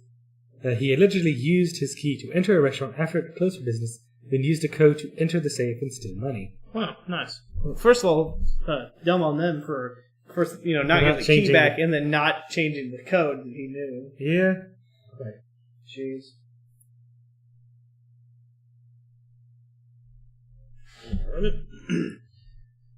This is just crazy, this next one. Yeah. Texas deputy fired for allegedly beating 12-year-old girl at barbecue restaurant. It began at Oakwood Barbecue in Austin, Texas, which I think is one of the great ones. It ended with a 12-year-old girl in the hospital and a sheriff's deputy hand. God damn, okay. It was shortly before 8 p.m. on March 3rd when the sheriff's deputy, Jack Danford Jr., was sitting at the back of the restaurant with his daughter and her boyfriend while a 12-year-old girl and a small dog were running around near them. The deputy picked up the dog and petted it before putting it back down. A witness told police in the affidavit. Very specific. He seemed to be a nice guy because he picked up the dog and petted it. But when the 12-year-old girl began playing with the dog, the deputy allegedly jumped from his seat, tackled the girl, and began punching her in the face again and again, police say. What the fuck? No, I know. There's still no clear explanation as to why. It's like, fucking dog, that's my dog, I don't fucking want to play with this dog. I like the doggies. I don't know. I see him on top of her. He was hammer fisting her. It was like UFC style. Yeah, Russell Cope, the victim's stepdad, told Fox 26. Witnesses surrounded the man, tried to pull him off the girl. Cope, who was delivering. It's Fox 26. Did that mean that happened here in Houston? Huh? No, well, it says Austin, Texas. Is it? It said Oakland Barbecue in Austin, Texas. Okay, yeah. Fox 26 is Houston. I guess Houston's just the area of Texas or whatever the fuck. Yeah. I'm trying to think. Is Fox 26 up there in Austin too? It might be. No, it has to be something else. Anyway. But I don't remember because I never really watched it when I was there. Yeah. Witness surrounded the man, tried to pull off the girl. Coco was doing what at the time? Punched the man twice in the face, but it had no effect. According to the affidavit, I was punching him and it wasn't even, in quotes or whatever, phasing him. It wasn't even doing nothing. The girl's family said they had never met the deputy before, reported Spectre News. Officers noted that the officer had a strong scent of alcohol I love this. When they arrested him. So the same guy who said that he was punching did nothing, I didn't add this in. He said he pulled back his foot and clocked the deputy with his steel-toed boots. I went to whooping on him and knocked him out cold. Oh, did he actually knock him out with his fucking foot? Mm-hmm. Steel toe boots. Again, so, Trooper, you know, slapping people in the face with your foot. His fist didn't do it. Yeah, the guy, it sounds like the guy was belligerently drunk and just fucking snapped. Mm-hmm. Anyway, yeah, sent strong soda alcohol when they arrested him and had told his daughter he had been drinking, reported WFAA. The girl was taken to the hospital and treated for abrasions, bruises, and a pulled muscle. And she said, she thought she was going to die during the alleged attack.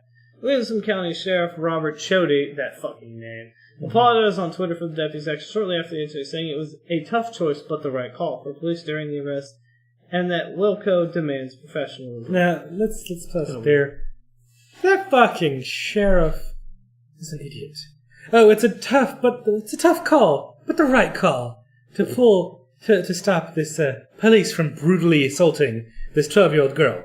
You know, it's a tough call. Yeah, I didn't want to make the decision, but I had to make the decision. Story. It's kind of funny. You know, I just read the text of it. Yeah, that's great. So, dead man balking. Court rejects Romanian man's claims that he is in fact alive. Sir, you are dead. Maybe I should go to Romania so I can be recognized as dead. You are in fact deceased. Cool. Yep.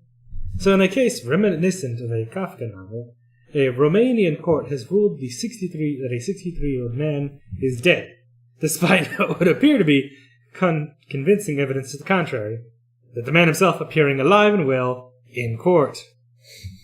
Constantin Relu asked the court in the town of Barlad to overturn a death certificate obtained by his wife after he spent more than a decade in Turkey, during which time he was out of contact with his family. The court told him it was too late and he'd have to remain officially deceased. I mean, at least he doesn't have to pay taxes. He doesn't have to worry about being on any government records. Yeah, but it also means he can't get a passport or anything. Yeah, so that also means he can't do anything. He can't get anything having to do with, credit or whatever the fuck their country. Sorry, sir, you're dead. Yep. But I'm alive. I feel happy. Yeah. Here's a gun. Fix this. Man. You know, bring out your dead. I don't remember specific. Oh, look, it's a classic. I mean, some of the Monty Python stuff I don't Bring it up. No, I'm good. No, bring it up. No. It's a short clip. No. It's like 30 seconds. I'll watch it later. Just bring it up. It's relevant to the story. No, stop. Come on. Stop. Don't do this. No.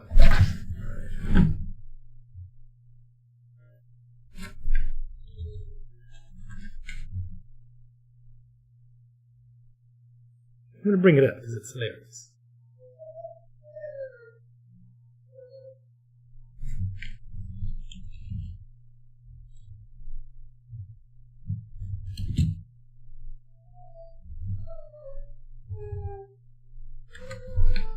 Let's see.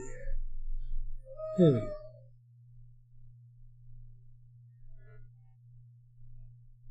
I think this is it. It'll load. Is there any audio? Bring out your dead! Maybe not. Bring out your dead! It says there's audio. Bring out! Huh. Is your browser muted or something? Huh. I mean, there's no audio coming.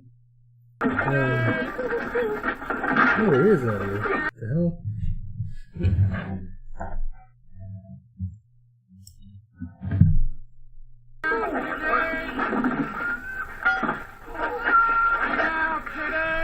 Okay, let's.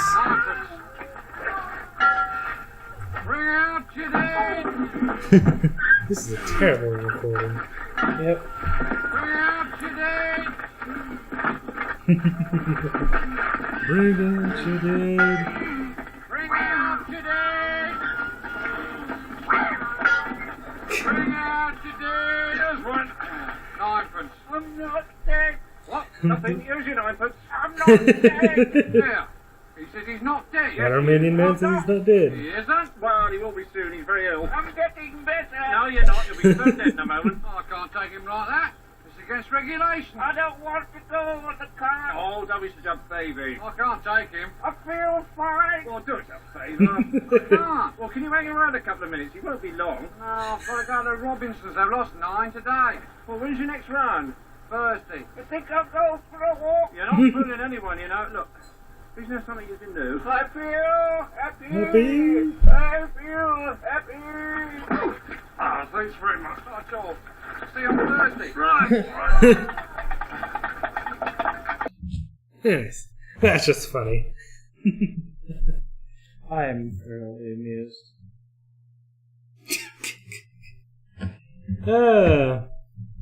I'm officially dead, although I'm alive. He produced Relu. Relu told local media outlets, I have no income, and because I'm listed as dead, I can't do anything. Relu left Romania for Turkey in 92, apparently to seek employment. He last returned to the country in 99, and appears to have cut off all contact with his family after years of silence from her estranged husband. Relu's wife obtained a backdated death certificate for him. The Romanian Daily said Relu's wife had argued in court that, having heard nothing from her husband since 99, she had assumed he had died in an earthquake while in Turkey. The paper says Relu believes she sought the death certificate in order to annul the marriage and allow her to remarry. I guess in that country you have to do that. I guess so. It's strange. Whatever. People take marriage seriously in other places. Until death do us part. Literally. He may have never found out about his death in his homeland had he not been apprehended by the Turkish authorities earlier this year and deported back to Romania because of expired documents. Documents that he could no longer get filed. Yep. They were probably not expired. They might have not been expired, because they might have just been... No, they were probably expired after being there for over a decade. Yeah. He probably was trying to live life over there, honestly. Yep. So Relu had planned to renew his passport in Romania and return to Turkey, but on arrival he was detained by immigration officers who had informed him he had died in 2003. I'm sorry, sir, you're dead. Is this heaven? No, this is the airport. If he's detained by immigration, where did they deport him to if he's not, a resident here, or if he's dead? I wonder how that works. Deported to the morgue. Alright, so we're gonna take you out back, we're gonna deport you from life. It's like, but I feel happy! A spokeswoman for the court explained to the local news outlet that Relu had been too late with his appeal against the death certificate and had thus lost the case. The ruling is apparently final and cannot be appealed against, leaving Relu in legal limbo. That's part of the problem where, laws kind of get fucky whenever they do that. They really need that's one of the problems about laws, where they make laws black and white, and then, you get gray area everywhere. It's just nope, it's black and white. You aren't white, so therefore you're black. Also, you're fucked now for eternity. Nothing can fix this. I guess in America, couldn't he apply for another Social Security card? No, if he's deceased, it wouldn't let him. If he's deceased, he'd have to be recognized as being alive. How would that work in America? Would they just make him a fucking... Because I know it happens sometimes, people, basically like me and you, when you're a junior or whatever, sometimes when your father dies, they'll list you as deceased because you have the same name. Mm-hmm. And I know in a lot of my official documents, I don't add junior onto my name. Yeah, me neither. So it's probably gonna fuck us in the future when our parents die. Yeah, probably. And also, how does that work? If our parents die, and then we're no longer junior, right? I think you're still a junior because your son preceding you is supposed to be the third if you name your name. Obviously, I believe you're still a junior. So junior is an official title addition? Yeah, the official, was it surname? Suffix. Suffix, yeah. It's official suffix. It's just like any of the numbers. The numbers stay forever. I suppose so. Is it on my birth certificate? I have to check my birth certificate. It probably is. Mine is. Mine's on my social... If it's on your social security card, it's on your... It's on my social security. Yes, it's on yours. It's so strange. But yeah, if you don't, use the junior... I've made bank accounts. Well, no, actually, I make sure my bank accounts are junior. I don't do that. Well, yeah, big things that. For bank accounts, yes, because it needs your birth certificate. The official full name. They copy your birth certificate, yeah. But I mean, for everything else, bills and stuff, Maybe some of my debts are going to be forgiven because it doesn't say junior. Except for the federal student loan. The federal loan's like, we know who you are. It's attached to your social security number. You're It's like, you're not dead yet. Thank you, Ricky, for the follow. Fuck, what is this? This is a news talk show. This is actually the end of the news talk show where we're just talking about things, to be honest. This was the stupid and crazy segment of the news talk show. We are finished now. We're actually on the way to get out. So, thank you, ladies and gentlemen, for joining us, actually. And catch us on the next stream. Yes, catch us again on Thursday. This is Table Talk Thursday. He's just going to interrupt me in the middle of me talking. That's cool, man. Okay, fine. I was trying to end the show. Okay, this has been Table Talk Thursday, episode 50, your weekly news source. And as Kenneth's trying to say... please join us again next week. Our show starts between 7:30 and 8. 8 to 8:30 is what I say, not 7:30. We never start 8 7:30. to 8:30. We used to be a CST. 7:30 CST show, but I really had to push that back because Kenneth was always late. Hey, when we did it at your house, we were on time. No, you were still pretty late though. Because it takes me 30 minutes to get across town for some reason.